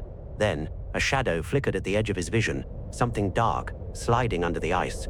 He froze. The lake was deep, over 200 feet in places, fed by underground springs that kept parts unfrozen even in winter. Locals whispered about it, old Yupik tales of spirits in the water, but Eli had dismissed them as folklore. Now, peering down, he saw it. A shape, elongated and pale, gliding beneath the translucent surface. Not a fish, too large, too deliberate. It circled below him, matching his position as if watching. His breath caught, fogging the air. The ice groaned, a deep, mournful sound that vibrated through his boots. Panic rising, Eli backed away slowly. His footprints from before were still there, but now they were intersected by more of those strange marks, dozens, clustering around where he'd stood. He turned and hurried toward shore, the crunch of his steps too loud, his heart pounding. The vibrations intensified, the ice trembling slightly. Behind him, a faint crack echoed, not breaking, but straining. He glanced back. The shape was closer to the surface now, its outline sharpening. Limbs? A face? He couldn't tell, but the unease twisted into fear, the kind that clawed at sanity. Reaching the snowmobile, Eli fumbled with the starter. The engine roared to life, a welcome noise, but as he revved it, ready to flee, he realized his left glove was missing. He must have dropped it on the ice. Cursing, he debated leaving it expensive insulated leather, but his photographer's instinct kicked in. He'd left no trace before. Against better judgment, he trudged back out, following his fresh tracks. The lake was silent again, the shape gone. He spotted the glove midway, a dark spot on the white. As he bent to pick it up, the whispers returned. Not sounds, but a feeling, like voices murmuring just beyond hearing. Words or imagination? Stay, they seemed to say, or join. Isolation, he thought desperately. Hallucinations from the cold. But then the ice shifted, a subtle tilt, and he felt pulled, as if gravity had inverted toward the depths. He grabbed the glove and ran. The snowmobile carried him away from the lake, through the tundra trails, but the dread followed. Hours later, back in the nearest village, a cluster of cabins called Nunapitchuk, he tried to shake it off with hot coffee and conversation. The locals listened to his story with knowing nods. The ice takes what it wants, an elder said, eyes distant. Kassiluk's hungry in winter, spirits down there, waiting for the lonely. Eli laughed it off, but that night in a rented room, he dreamed of the shape rising, its form twisting into something familiar, Sarah's face, beckoning. He planned to return home the next day, but sleep brought no rest. Waking at dawn, he felt compelled, a magnetic pull back to the lake. It was irrational, a flaw in his character surfacing, that same stubbornness that had strained his marriage. One more photo, he muttered, packing his gear again. Sarah would worry, but he'd call her later. The drive back was tense, the landscape blurring into white monotony. Arriving at the lake's edge, he saw his old campsite untouched, snowmobile tracks faded under fresh powder. This time, he walked farther out, camera clicking obsessively. The vibrations were immediate, stronger. The strange prints multiplied, encircling his path. Shadows danced under the ice, more than one now, weaving in patterns that mimicked his steps. Fear mounted, a slow burn that eroded reason. Was this betrayal by nature itself, or his mind, fracturing under grief? He shouted into the void, voice swallowed by the cold. "What do you want?" The answer came as a crack. Not the ice breaking, but reality bending. The horizon tilted, the sky pressing down. The shapes rose closer, their forms resolving into humanoid silhouettes, pale and elongated, eyes like voids staring up. Eli's breath came in gasps, the air thickening with a scent of brine and decay, impossible in the frozen waste. He turned to flee, but his legs felt heavy, rooted. The whispers clarified, names, memories. Sarah's voice calling him, promising release from pain. In a surge of will, he broke free, stumbling back. But as he neared shore, the ice groaned loudly, and he felt a tug. A glove snagged? No, something colder, intangible, pulling at his essence. He made it to the snowmobile, engine sputtering in the extreme cold. As he sped away, he glanced back. His footprints led out onto the lake and stopped abruptly in the middle, as if he'd vanished mid-stride. No sign of return tracks. But he was here, wasn't he? Eli never made it home. Search parties found his snowmobile at the lake's edge days later, gear intact, tent still pitched. Footprints, his, identified by boot treads, led out onto the ice, clear and deliberate, then ceased without explanation. No cracks, no holes, no struggle, just an end.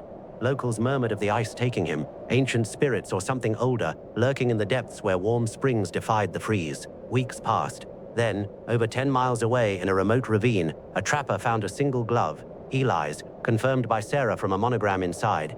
It was stained with blood, not much, but enough to suggest injury. No body, no other traces. The blood was his, DNA tests later showed, but how it got there remained a mystery. Sarah visited the lake once, standing at the edge where his tracks began. She felt it too, the hum, the whispers. Was it grief playing tricks, or had Eli been drawn back, betrayed by his own need for solitude, into something that twisted reality? The case file gathers dust, unsolved. But on still winter nights, travelers near Kasseluk report faint cracks, shadows below, and a lingering unease that something watches, waiting for the next lonely soul to step onto the ice. And sometimes, they say, if you listen closely, you can hear a voice, familiar, pleading, echoing from beneath. It was midnight when I found out a murderer was running through my backyard. I was in my old bedroom on the second floor, the one with the creaking floors and the window that never quite sealed right, letting in drafts of winter air that made the curtains flutter. My baby daughter slept in her bassinet beside the bed, breathing softly, oblivious. She was 3 months old, still new enough that every sound she made jolted me awake, still fragile enough that the world felt like a minefield of potential harm. My ex-husband was at work, night shift. He'd be gone until 7 a.m. It was just me and her in the old house, with the winter dark pressing against the windows like something solid, something that wanted in. I'd just fed her, burped her, laid her back down in that careful way you learn as a new mother, the extraction maneuver, where you ease a sleeping baby from your arms to the mattress without waking them. Success. I climbed into my own bed and pulled out my phone, scrolling through Facebook to decompress, to let my brain settle into sleep mode. That's when I saw the posts. At first, it was just one friend sharing a local news article, then another, until my feed was flooded with shares and comments and warnings. Lock your doors, stay inside, police are searching the area. I clicked on the article with a sick feeling building in my stomach. A man had murdered someone in the next town over, just 3 to 5 minutes away. He was on the run, last seen heading toward our area. Police were conducting an active search. Residents were advised to lock all doors and windows and call 911 if they saw anything suspicious. The town name in the article was too close. The description of the area matched too well. I lived in a rural part where houses were scattered, where winters meant the woods between properties became impassable tangles of bare branches and frozen ground, where help, if you needed it, was always too far away. I texted my ex. There's a murderer on the loose. News says he's near us. Lock your car doors, it works. His response came back almost immediately. Lol, babe, you're paranoid. Go to sleep. I wanted to believe him, wanted to think I was overreacting, that the Facebook panic was just that, panic without substance, but something felt wrong. That animal instinct that lives in the base of your skull, the one that tells you when a situation has changed from safe to dangerous, was screaming. I pulled up the police scanner app on my phone and set it to our county. The chatter was routine at first, traffic stops, wellness checks, the normal rhythm of a winter night in a small town. I told myself I'd listen for 10 minutes, just long enough to hear them say he'd been caught, that it was over. I fell asleep with the phone on my pillow, the scanner voices fading into dreams. The sound of gunfire woke me. At first, I thought it was the scanner. Cops yelling, someone screaming, shots fired, in that panicked, urgent way that means real danger, real bullets. My brain struggled through the fog of sleep, trying to place the sound, to understand why it was so loud. Then I heard it again and realized it wasn't coming from my phone. It was coming from outside. Rapid pop, crack, crack, crack, crack, the unmistakable sound of multiple guns firing in quick succession, close enough that I could hear the echo bounce off the trees, close enough that I could hear the difference between the sharp rifle cracks and the deeper boom of a shotgun. Time didn't slow down, time just stopped meaning anything. I rolled out of bed and hit the floor, my body moving before my brain could catch up. I grabbed my daughter from the bassinet, pressed her to my chest and ran to the hallway, the only part of the second floor with no windows, no line of sight to wherever those guns were pointing. I couldn't scream, couldn't make a sound, my throat locked up with terror so complete it was almost peaceful, almost serene. This is happening, my brain whispered. This is real. My hand shook so badly I could barely hold the phone to dial. First my ex, who didn't answer, because of course he didn't. He'd told me I was paranoid, probably saw my name and sent it to voicemail. Then my mom, who answered on the third ring, voice thick with sleep. There's shooting. The words came out as a whisper. Outside, I can hear shooting. What?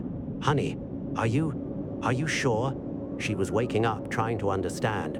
Guns. I heard guns, multiple guns. It's outside the house. My daughter was still asleep, her warm weight against my chest, the only real thing in a world that had suddenly become surreal. The murderer. From Facebook. I think he's here. I'm coming. Stay on the line. I'm getting dressed. I sat in the hallway for what felt like hours, clutching my sleeping baby, listening to the scanner app scream about an officer-involved shooting, about a suspect down, about securing the perimeter. My entire body vibrated with adrenaline, with the need to run, to hide, to do something other than sit in the dark with my child while men with guns fought a battle somewhere in the winter night. My mom made it past the police roadblock by telling them she was coming to her daughter, using that mom authority that brooks no argument. She found me still sitting in the hallway, still shaking. She took the baby gently from my arms, my daughter still asleep, still oblivious, and held her while I tried to remember how to breathe. He's dead, my mom said softly. The police said he's dead. It's over. But it wasn't over. Not really. When we finally went downstairs as winter dawn crept gray and cold through the windows, I saw the footprints. Muddy, smeared across the front porch. Muddy prints on the door itself, like someone had kicked it. Tried it. Maybe tried it was what woke me in the first place, before the scanner, before the shooting. Maybe some part of me had heard him there, heard him testing whether I'd locked up, whether I was an easy target. My ex-husband arrived around 5 a.m., his skepticism shattered by the reality of police cars and roadblocks. We sat in the kitchen with all the lights on, drinking coffee neither of us wanted, passing my daughter back and forth like a talisman against the horror of what had almost happened. The details came out slowly. The man had killed someone in the next town, then ran. He'd come through our woods, the woods directly behind our house, the same woods I'd walked through 100 times in daylight thinking them safe. He'd killed again at the house directly behind ours. Our backyards essentially touched, separated only by a thin line of trees. Then he'd run back toward the road and the police had caught up with him there. The shooting I'd heard was them putting him down. He'd died in my woods, in the patch of trees I could see from my bedroom window. While I sat in the hallway clutching my baby, he'd been bleeding out less than 50 yards away. Later that morning, after the sun was fully up but the temperature had barely risen above freezing, I stood on the back porch smoking a cigarette. I'd quit smoking during pregnancy, hadn't touched one since, but I needed something to do with my hands, something to ground me in the cold reality of daylight. The reporters came around 8 a.m., vans with satellite dishes, people with cameras, a woman in a red coat who knocked on the door and asked if I'd talk about what I'd heard, what I'd seen. It would really be powerful, she said, if you could hold your baby on camera. The viewers would really connect with that. I looked at this woman, at her styled hair and her makeup and her expectant smile, and felt something cold and hard settle in my chest. She wanted to use my fear, my daughter's existence, to make good television. She wanted to turn the worst night of my life into content. I blocked her number, blocked them all, let them film the porch, the woods, the police tape, but my daughter's face wouldn't be part of their story. The footprints stayed visible for 2 more days before the weather washed them away. Every time I walked past that door, I saw them. Saw the muddy outline of a boot, size 11 or 12, toe pointed at my entrance. Saw the smear where he'd pushed or kicked, testing. Wondered what would have happened if I hadn't locked up, if I'd been careless just that one night. I quit smoking again after that brief relapse. Seemed important somehow, to not let that night change me permanently, to not carry it with me in every choice I made. But some things did change. I got a dog, a big one. I installed motion sensor lights that turn the backyard into day at the slightest movement. I never ever forgot to lock the doors. My ex and I divorced eventually, for reasons unrelated to that night, but I wonder sometimes if the fear I'd heard in his voice when he finally arrived and saw the police, the roadblocks, the evidence that I hadn't been paranoid after all, I wonder if that stuck with him too. The knowledge that his wife and infant daughter had been alone, unprotected, while he'd dismissed my concerns with lol. But the worst part, the part that still gives me goosebumps on winter nights when the darkness comes early and stays late, isn't what happened. It's what almost happened. Those footprints on my door, that moment when a man who'd already killed twice stood on my porch and tried my lock. If I'd forgotten, if I'd been distracted while putting the baby down, if the door had been open. He was looking for a place to hide, police said later, looking for somewhere to hole up, maybe take hostages. A woman alone with a baby would have been perfect, vulnerable, easy to control, sympathetic enough that police might negotiate instead of storm. I was 3 minutes from death that night, 3 minutes and a locked door. Winter doesn't feel the same anymore. The darkness isn't peaceful, it's thick with possibilities, with what-ifs, with the knowledge that sometimes the monsters are real, and sometimes they die in your woods while you sit in a hallway holding everything you love, praying to whatever will listen that locked doors hold. The dead man stayed in my woods for hours before they removed him. They had to process the scene, take photos, collect evidence. Somewhere in police archives there are photos of my backyard, my trees, marked with little yellow evidence tags where the bullets hit, where he fell, where he stopped moving. I never looked at them, didn't need to. The memory of that night, the gunfire, the fear, my daughter sleeping through all of it with that perfect infant peace, that's vivid enough. Some nights I still wake up to phantom sounds of shooting. My daughter is older now, in her own room, safe behind her own locked door, but I check it every night before bed. Check all the doors, check all the windows, turn on the motion lights and scan the backyard for anything that doesn't belong. Because I learned that winter night that there are people in the world who will run through the cold and dark and kill without hesitation. That proximity to violence is often just luck, just chance, just being in the wrong place with the right door to try. And I learned that sometimes the only thing between you and horror is a lock you remembered to turn, a precaution you didn't skip, a moment of vigilance in a world that tells you you're paranoid. Sometimes paranoia keeps you alive. Iceland's winters are long enough to make stories out of the dark. Up there, the mountains are teeth, and the wind is a voice that never stops. The people who live there learn to tell stories that keep children close and hands busy. Grilla is one of those stories, and she is a bedtime tale for the faint-hearted. Grilla is a giantess who lives in the mountains with a hunger that never sleeps. She is old as the rocks and cruel as frost. Every Christmas she comes down from the high places to hunt for naughty children. She carries a sack and a spoon, and she likes her meat fresh. Her 13 sons, the Yule lads, are her messengers and mischief makers. They come to town one by one in the 13 nights before Christmas, each with a different prank. Stealing sausages, slamming doors, leaving rotten potatoes. They are not all bad. Some leave small gifts for well-behaved children. But Grilla waits, patient and terrible, for the ones who do not get new clothes or who have been cruel. I grew up with these stories. My grandmother would tell them by the hearth, her hands moving like she was stirring a pot. She would warn us to finish our chores, to be kind to the animals, to never wander alone after dusk. Grilla is watching, she would say, and we would pull our blankets up to our chins. When I was 12, I thought I was clever. I thought I could outwit a story. There was a boy in our village, Oscar, who liked to throw snowballs at the shepherd's sheep and hide the shepherd's hat. He was loud and quick and thought himself untouchable. One December night, Oscar and I snuck out to the barn to steal a lantern for a prank. The moon was a coin in the sky, and the snow made everything too bright. We heard a sound like a bell and a cough, and then the smell hit us. Wet fur and old bones. We froze. From the ridge above the village came a shape that moved like a shadow with a mouth. It was Grilla, and she was larger than any house. Her hair hung in matted ropes, and her eyes were the color of old milk. She carried a sack that bulged with something that made the snow steam. Oscar laughed at first, because children laugh at things they do not understand. Grilla turned her head and looked at him. Her mouth opened, and the sound that came out was not a voice, but a hunger. Oscar's laughter stopped. He tried to run, but Grilla's hand was faster than his legs. She scooped him up like a rag doll and put him in her sack.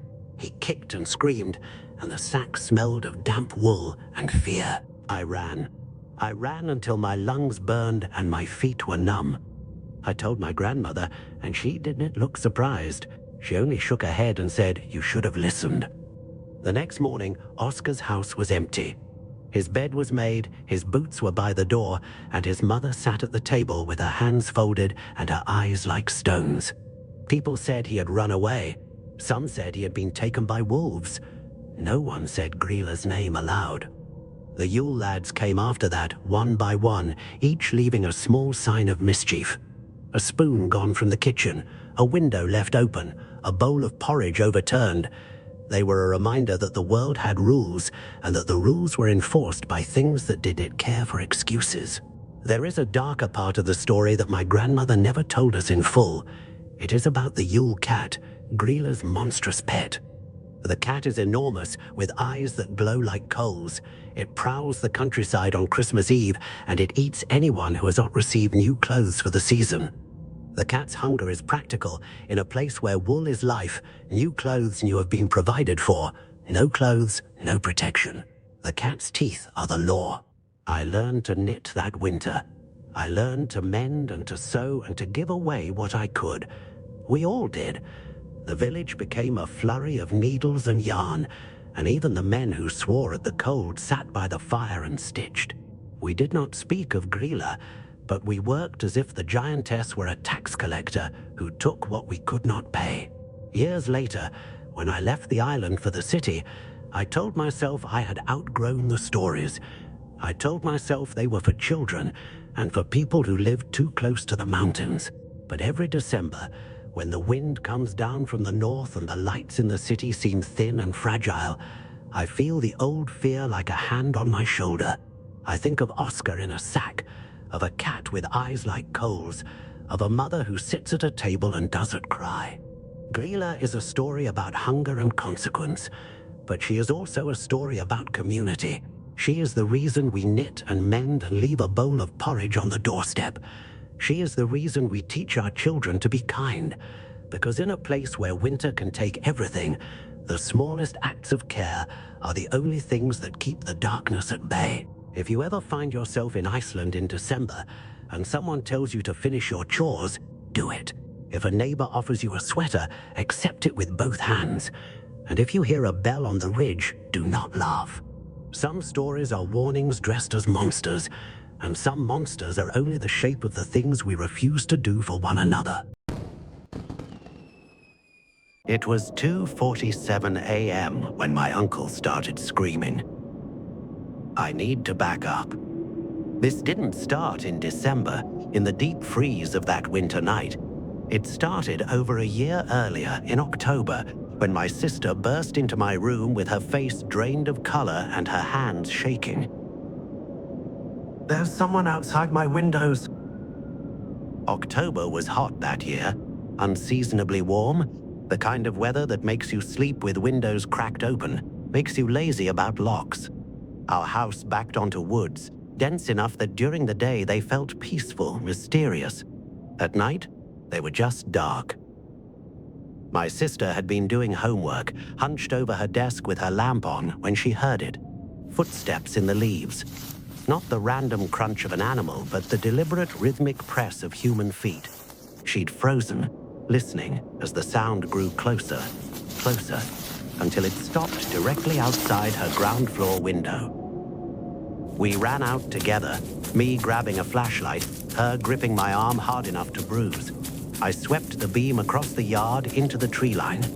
For just a second, I thought I saw movement, something pale disappearing between the trunks. But the light was weak, and the woods were vast, and we convinced ourselves it was a deer, a neighbor's dog, our imagination. We were wrong. Winter came early that year. By November, frost painted the windows in lace patterns every morning.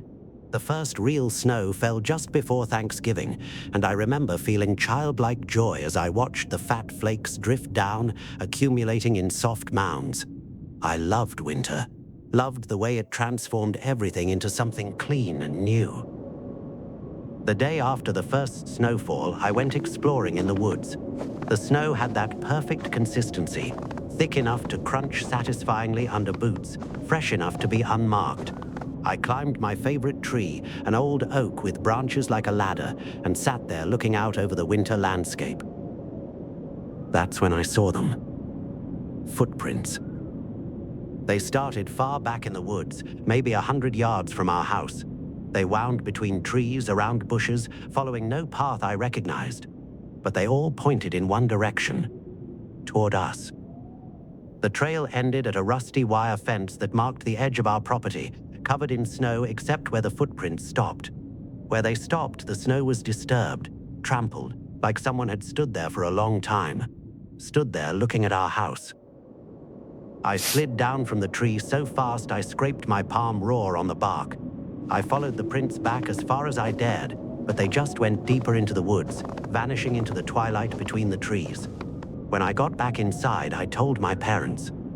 My dad checked the fence, checked the locks, set the alarm. He said it was probably just a hiker who got lost, cut through our property. But hikers don't stand at property lines in the snow, staring at houses.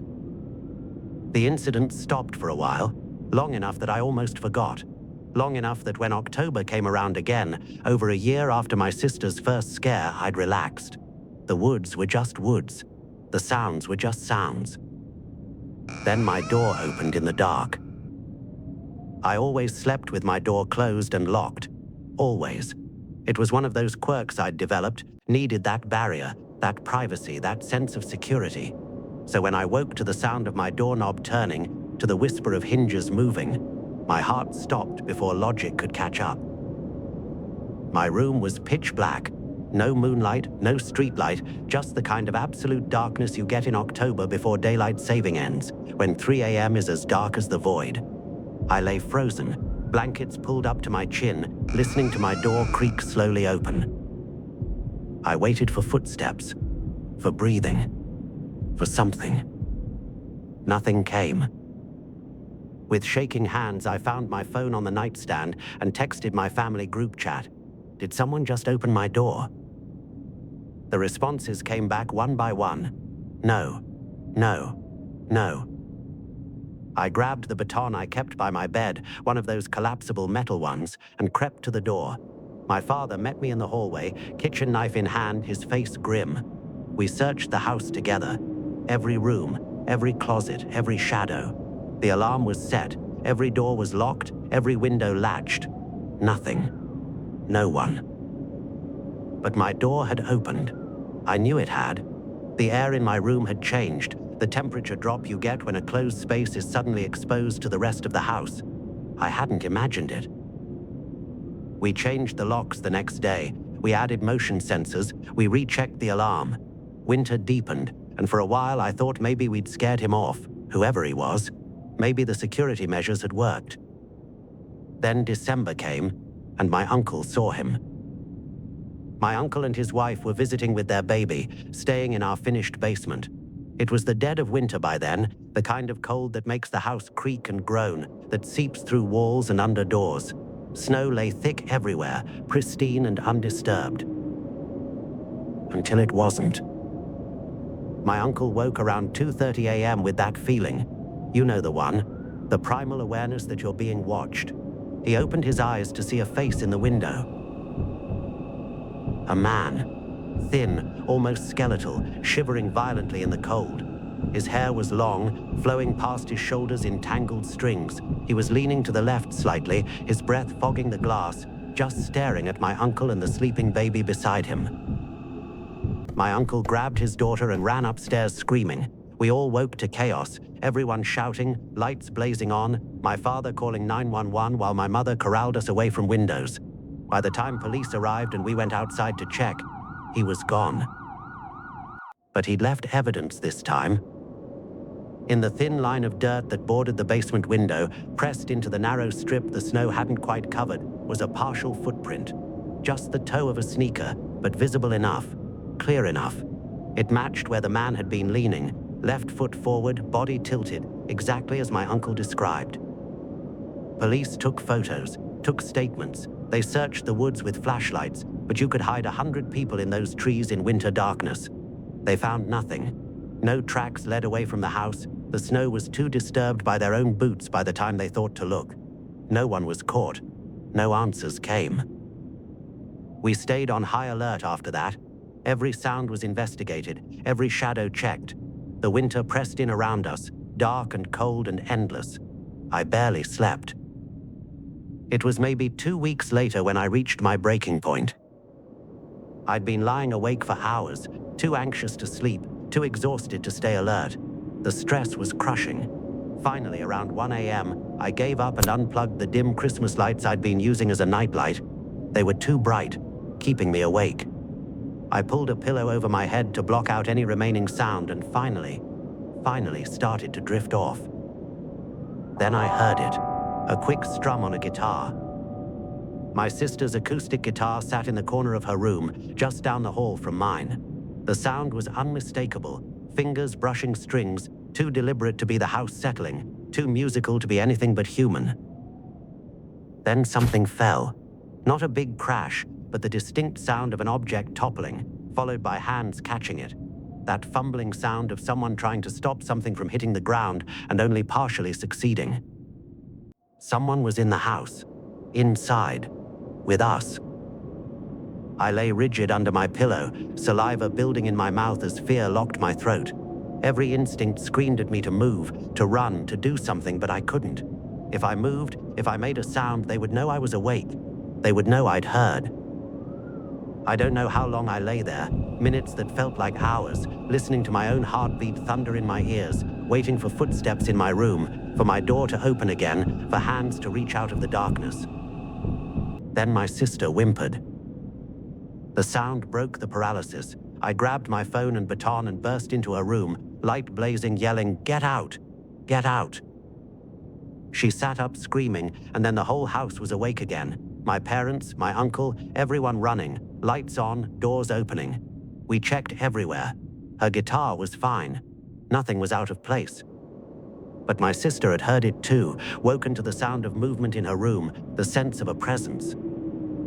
I stood in the hallway and cried, just broke down, shaking and sobbing, because the worst part wasn't that someone kept getting in, the worst part was imagining my family dead.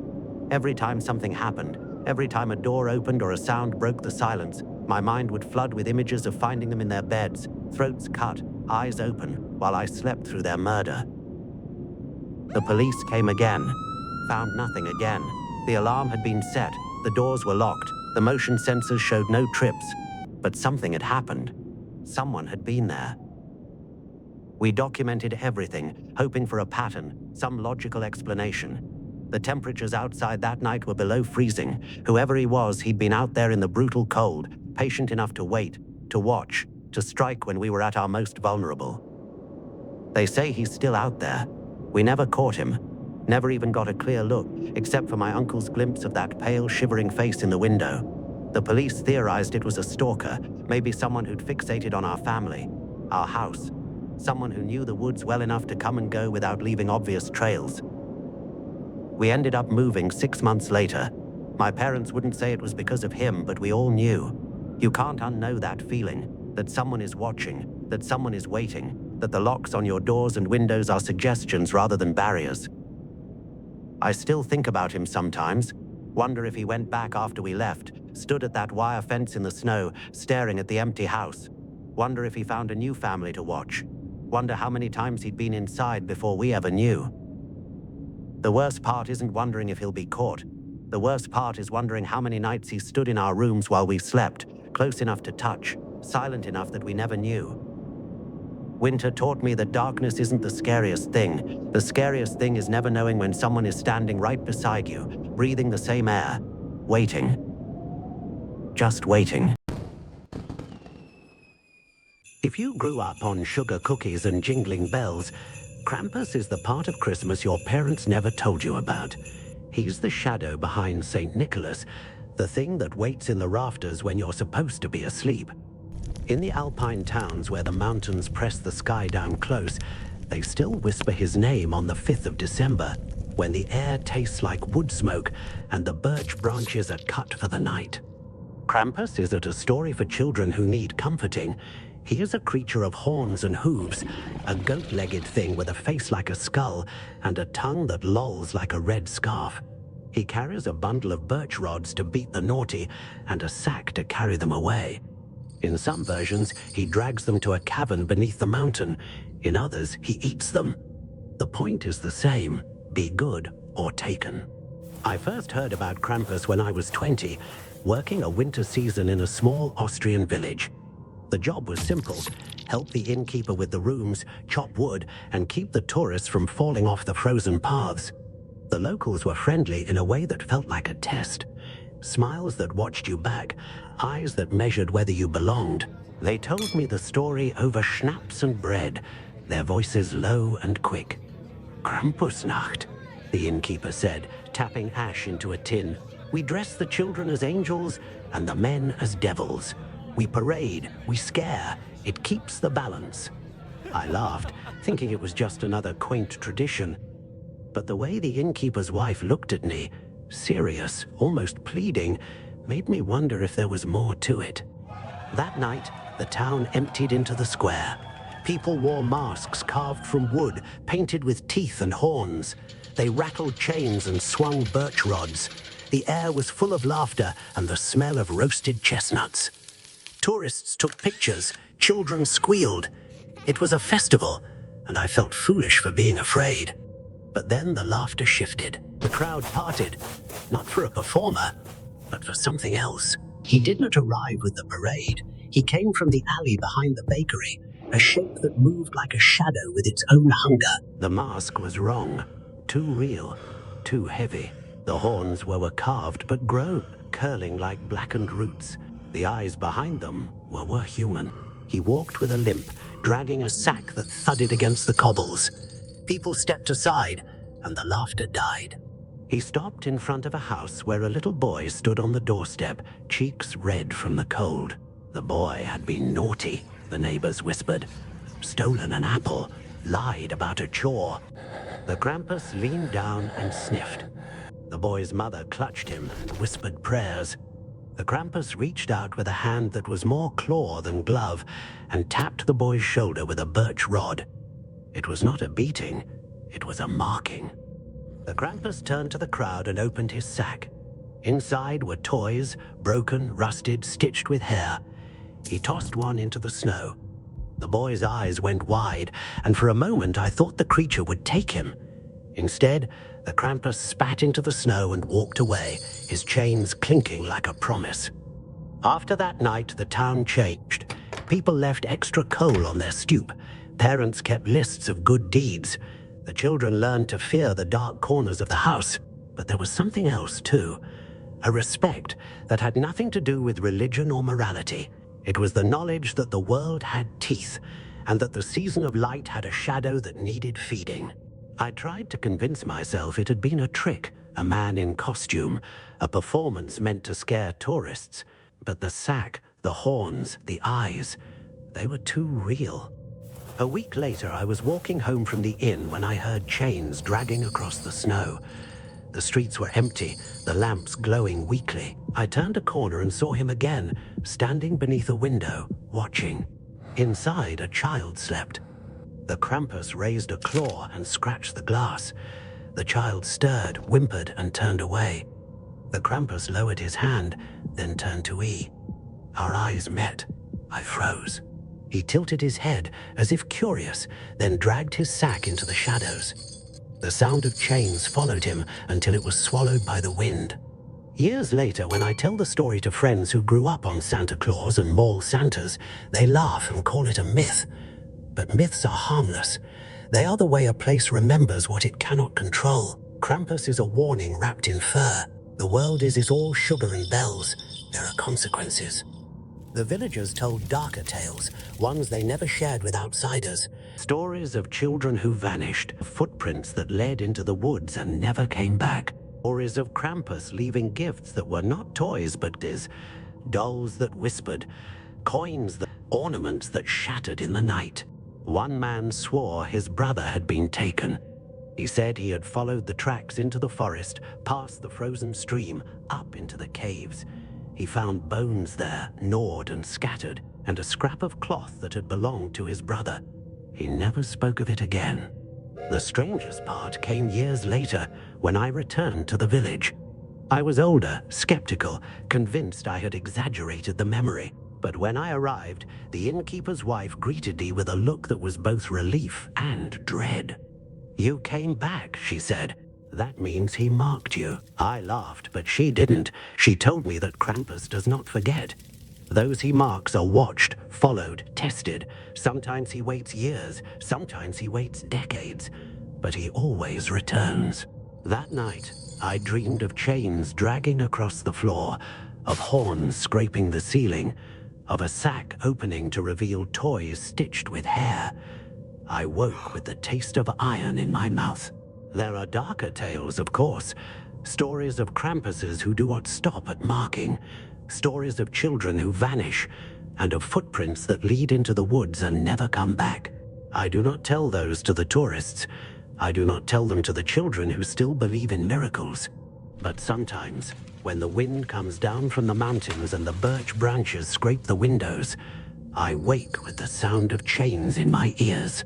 If you ever find yourself in an alpine town on the 5th of December and you hear a scraping in the alley, do not go to the window. Do not laugh. Leave a bowl of porridge on the doorstep and a clean shirt on the chair.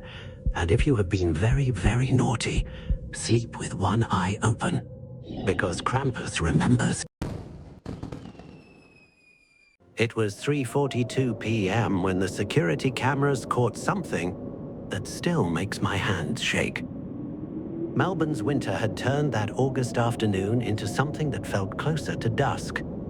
The sky hung heavy with that particular thickness you only get in winter here, what the weather forecasters call anticyclonic gloom.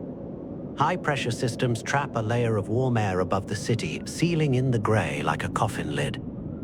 The sun was somewhere up there, theoretically, but the light that filtered through was weak and sickly. I'd closed the blinds halfway, not for warmth, but for privacy, leaving the house in a strange twilight that made the clock on my laptop feel like a lie. My husband was 45 kilometers away at his office. I was alone in our new house in one of those developing suburbs where the lots outnumber the people, where half-finished frames of future homes stand like skeletons against the grey sky. We'd moved in 3 months prior, drawn by the space and the price. But there's something unsettling about being one of only 3 occupied houses on a street designed for 30. Construction sites surrounded us, piles of timber, stacks of bricks, muddy tire tracks frozen in the cold earth. During the day there were workers, the sounds of hammering and drilling, but by 3 p.m. they were gone. The silence that followed was total. I was on a Microsoft Teams call, half listening to someone drone about quarterly projections, when I heard it. Not the doorbell, just knocking. Hard, insistent knocking that rattled the glass panels on the front door. My first thought was delivery. My second thought, as I glanced at the security camera feed on my phone, evaporated into something cold that spread through my chest like frost. A man stood on my porch, shirtless, in 8-degree weather. His skin had that bluish tint you get from the cold, or from something else. He was large, maybe 6'3", with the kind of build that comes from years of hard labor or harder living. But it was his movement that frightened me, that swaying, uncoordinated lurch, like a marionette with tangled strings. He pressed his face against the glass, cupping his hands around his eyes to see inside. I muted myself on the call, My cursor hovered over the camera feed, fingers frozen. He started yelling, "Open up! Open up!" The words slurred together, thick and wet. He banged on the door with both fists, and the sound echoed through the empty house like thunder in a canyon. My closest neighbor was 6 houses down, the construction workers were gone, my husband was 45 kilometers away. I was alone. The banging escalated. He grabbed the handle and wrenched it, but the lock held. Thank God the lock held. Then he disappeared from the frame, and for a moment, I felt a flicker of relief. Maybe he was leaving. Maybe he realized he had the wrong house. Then I heard the sound of splintering wood. I checked the side camera. He'd walked to the construction site next door and grabbed a length of 2x4, the kind of timber they use for framing. He was walking back toward my house with it held like a baseball bat. I called the police. The emergency operator's voice was calm, professional, but I barely registered what she was saying over the sound of wood smashing against my security screen door. The reinforced metal shrieked with each impact. I'd argued with my husband about installing security screens when we moved in. They'd seemed excessive, paranoid even. Now I wanted to kiss every bolt. "Ma'am, I need you to go to your master bedroom and lock yourself in," the operator said. I could hear the banging through her phone too. I ran. The hallway stretched out impossibly long. My feet slipped on the hardwood. The bedroom door slammed behind me and I twisted the lock with shaking hands. The operator was still talking. "Is there a bathroom in the bedroom?" "Yes, lock yourself in there too. Double barrier. Police are 3 minutes out." I stumbled into the ensuite and locked that door as well. The tiny bathroom had no windows, just cold white tiles and the smell of cleaning products. I sat on the closed toilet lid and pressed my phone to my ear, listening to the operator's breathing, listening to the continued assault on my house. Then the banging changed direction. He'd moved to the side gate. I pulled up the backyard camera on my phone with shaking hands. He was trying to climb the fence, his movements clumsy but determined. If he got into the backyard, he'd reach the glass sliding doors. We hadn't installed shutters there yet. My husband had insisted on roller shutters for most of the house. I'd thought he was being paranoid about the developing suburb, about the isolation, about the stories of break-ins in areas where construction workers came and went. Now I lunged for the control panel beside the bed, jabbing buttons until I heard the mechanical groan of the metal shutters descending over the back doors. The sound enraged him. Through the phone speaker, through the walls, I heard him roar and the renewed pounding. He was hitting the shutters now, the metal ringing like a struck bell. Each impact sent a jolt through my nervous system. My jaw clenched so hard my teeth ached. 20 minutes. The operator said it had been 20 minutes, but it felt like hours, days. A lifetime trapped in a cold bathroom while a stranger tried to break into my home in the gray afternoon gloom of a Melbourne winter. Then, finally, sirens. I heard them before I saw the lights, that rising wail that cuts through everything else. The banging stopped. The operator told me to stay where I was until police gave the all clear, but I inched out of the bathroom and pulled up the front camera feed. 3 police cars, lights swirling blue and red against the gray sky. Officers poured out and I watched them spot his car parked crooked across my driveway, one wheel up on the curb. They followed the muddy footprints he'd left, jumped my side gate and disappeared into the backyard. I heard shouting, the deep commands of police, the incoherent yelling of the intruder. Then quiet. The knock on my door 10 minutes later was professional, controlled. "Police, ma'am, it's safe to come out." My legs barely held me as I walked to the door. The officer was young, maybe late 20s, with kind eyes that held something else, concern, maybe pity. "We've got him, are you hurt?" I shook my head. Words felt stuck somewhere in my throat. "He's in the ambulance now. Australian law requires we medically sober him before arrest." Whatever he was on, it was significant. The officer glanced back toward the street where I could see the ambulance, its lights still rotating. "We towed his vehicle. Muddy footprints match. He was definitely trying to access your property." "Why?" The word came out cracked, dry. The officer's expression shifted to something almost apologetic. "He thought this was a different house. There's a place down the street, 2 blocks over, known drug house. He was looking for product, we think. Got confused, mistaken identity." I'd spent 20 minutes in a bathroom fearing for my life because a drugged-out stranger had gotten the wrong address. After they left, I called my neighbor, the only one close enough to matter. a woman with 2 small children. She answered on the first ring, voice bright. "Hey, how are you?" I told her. Her voice went flat, then scared. "Oh my God, with my kids here during the day? I'm sorry, I just thought you should know." We hung up and I sat in my living room for a long time, staring at the damaged security screen, at the gouges in the wood where he'd struck it. The afternoon faded into real dusk, then night. The construction sites around us vanished into darkness. My husband came home to find me still sitting there, still shaking. The security camera footage was time-stamped clear. I uploaded it to Imgur, shared it with police. Evidence, proof.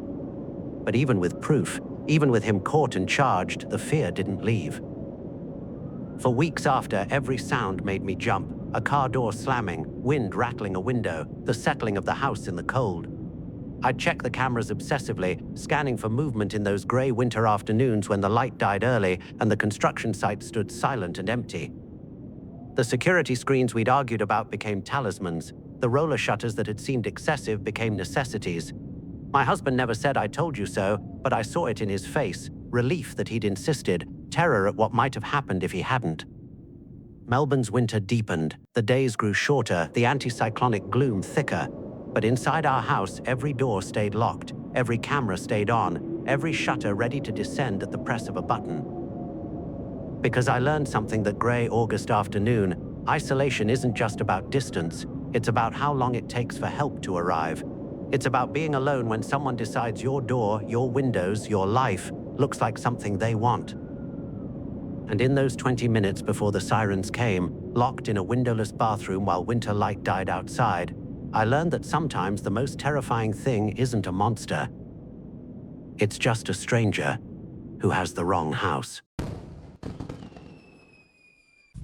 When I was a child, my mother would tell me about Belsnickel the way other mothers told stories about Santa Claus. He was not jolly, he did not laugh. He was a man wrapped in fur, with a face like a shadow and a bundle of birch rods at his side. He came before Christmas, not to bring gifts, but to ask questions. "Have you been good?" she would ask, and I would nod so hard my head hurt. Belsnickel did not accept nods. He wanted answers.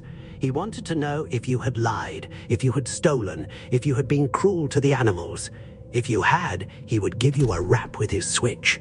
If you had been good, he would give you a sweet.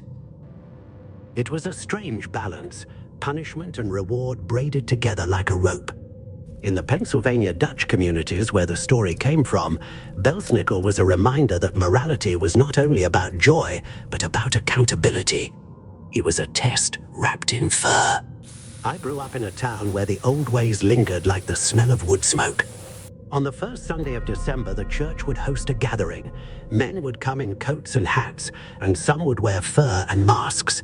They would sit in the back and watch the children line up.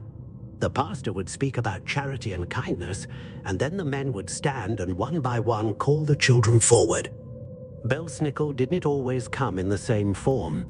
Sometimes he was a neighbor with a beard and a stern voice. Sometimes he was a stranger who had come down from the hills.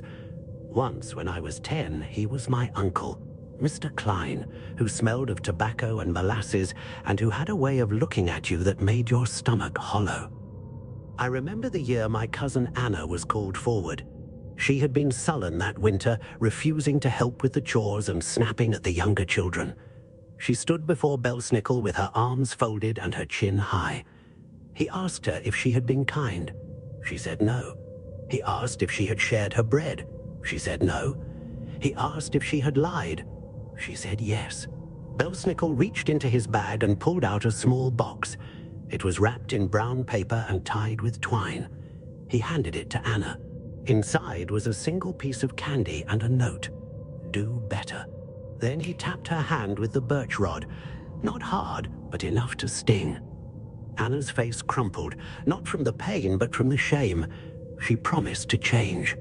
That was the point. Belsnickel's punishments were meant to break you. They were meant to make you see yourself. The rod was a mirror. There were darker versions of the story, of course. Tales of Belsnickel who did not stop at a tap, who beat children until they bled, who took the worst offenders away in sacks. Those stories were told in the same breath as warnings about wolves and thin ice. They were the kind of tales that kept children close to the hearth and hands busy with work. When I was older and had children of my own, I found myself slipping into the old rituals without thinking. I would stand at the back of the church and watch the faces of the kids as they were called forward. I would feel the old tug of something that was not quite fear and not quite reverence. It was the knowledge that the world expects something of you, and that there are consequences if you do not meet it. One winter, my son Jacob came home with a story.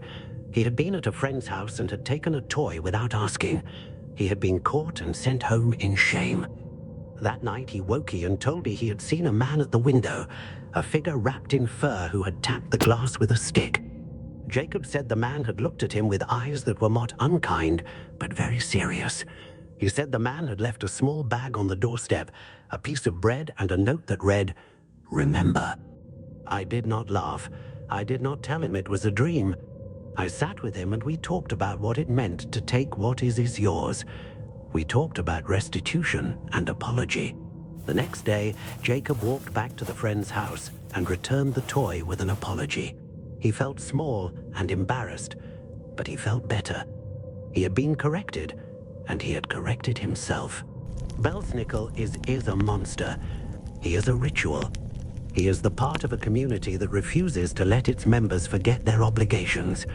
In a world where holidays can be reduced to shopping lists and lights, Belsnickel is a reminder that there is a moral ledger that does not balance itself. There are people who would call that harsh. There are people who would say that kindness should be unconditional. I do not disagree.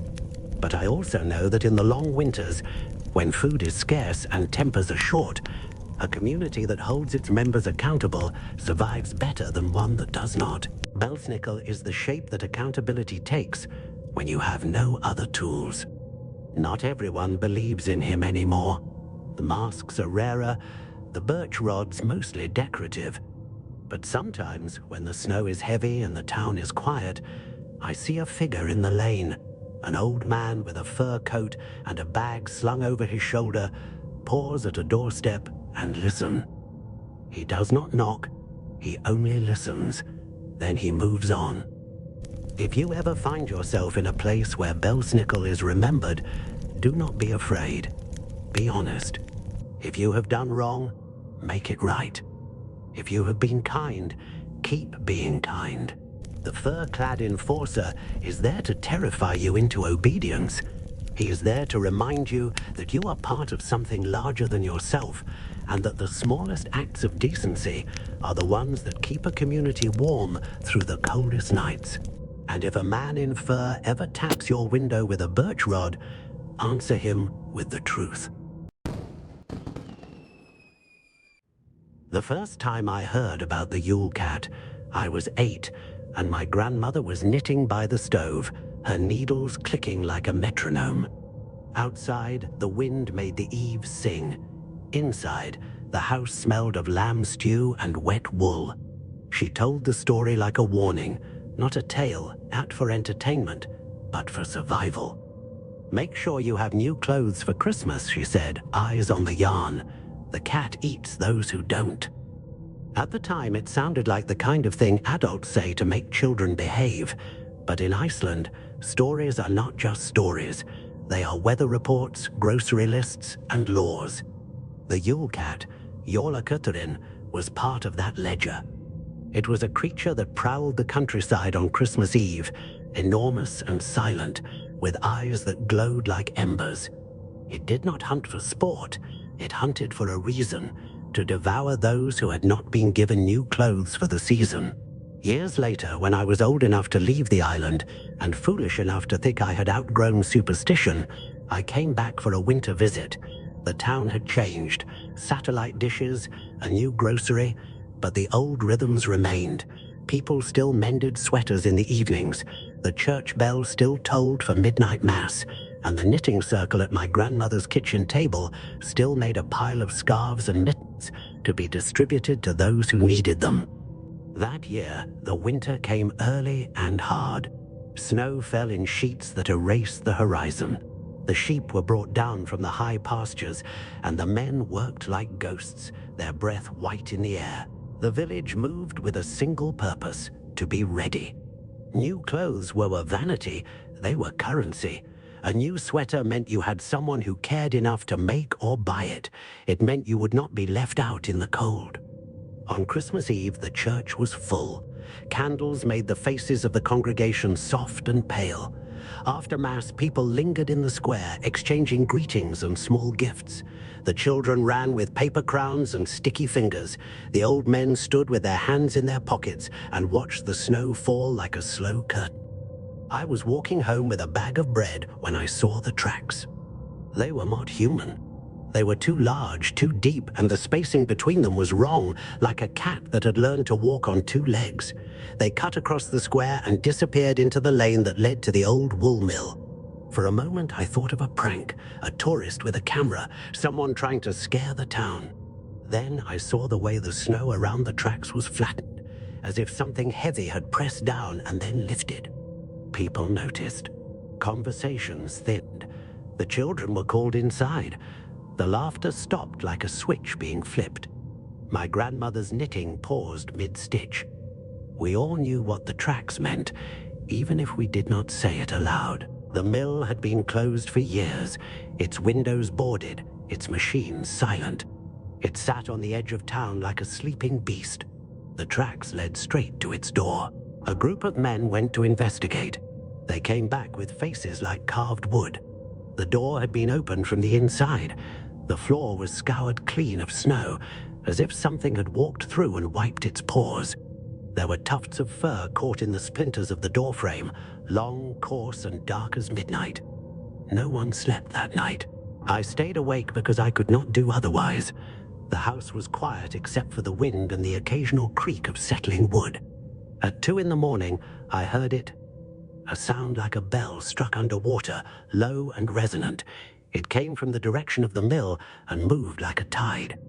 I wrapped myself in a blanket and went to the window. At the edge of the lane, where the snow had been packed by footsteps, something moved. It was not a cat as I had imagined as a child. It was larger than a house dog, larger than a pony, its back a dark hill against the white. Its eyes were two coals, and they rolled slowly, taking in the world. When it turned its head, the light from the street lamp caught on teeth that were too many and too sharp. It did not run. It walked with the patience of winter itself. I watched it move through the town like a shadow with weight. It paused at the door of a house where a widow lived alone. The widow had been ill that year. She had not been able to knit, and her daughter had been away in the city. The Yule cat sniffed at the door, then at the window. It did not claw or scratch. It simply stood and looked. The widow's light went out. The cat moved on. It stopped at the mill. The men who had gone to check were there, standing in a line like a wall. They had torches and pitchforks, and the stubbornness of people who have always had to fight the weather. The cat walked around them, its breath steaming in the cold. It did not seem to notice them. It walked to the pile of discarded wool sacks and lay down, folding itself into the snow like a sleeping mountain. One of the men, Hraffen, who had a temper like a bell, threw a torch at it. The flame licked the fur and died. The cat did not flinch. Hraffen cursed and swung his pitchfork. The prongs passed through the creature's flank as if through fog. The cat opened its mouth, and a sound came out that was not a roar, but a long, low purr that felt like the earth settling. Then it rose and walked away. In the morning, the town found the widow's door open and her bed empty. There were no signs of struggle, no footprints leading away. Her daughter returned from the city 2 days later and found only a scarf on the floor, half knitted, and a chair pushed back from the table. People said she had gone to visit a friend. No one said the word that hung in the air like smoke.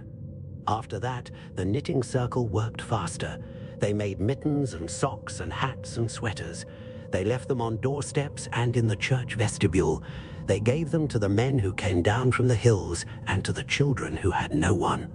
They did not ask for thanks. They only worked. The Yule cat did not come every year. Sometimes it prowled the hills and left the town untouched. Sometimes it passed through and took only what it needed. But the memory of that night stayed with us like a scar. We learned to measure our kindness in stitches. We learned that in a place where winter can take everything, the smallest acts of care are the only things that keep the darkness at bay. When I left the island again, I carried a sweater my grandmother had made. It was thick and smelled of lanolin and smoke. I wore it on the plane and in the city, and sometimes strangers would ask where I had gotten it. I would tell them it was from home, and they would smile and say how cozy it looked. They didn't know what the sweater meant. On Christmas Eve, when the lights blink and the world seems softer, I still think of the Yule Cat. I think of the way it moved like a winter storm, and the way it looked at the houses as if counting who had been remembered. I think of the widow's empty chair and the half-knitted scarf, and I remember my grandmother's voice, low and steady. Make sure you have new clothes for Christmas, because in some places, the world keeps its own ledger, and if you are not on the right side of it, something will come to collect. If you loved listening to the stories, please subscribe for new stories weekly and keep supporting the channel. Like and comment below to let me know which story you liked the most.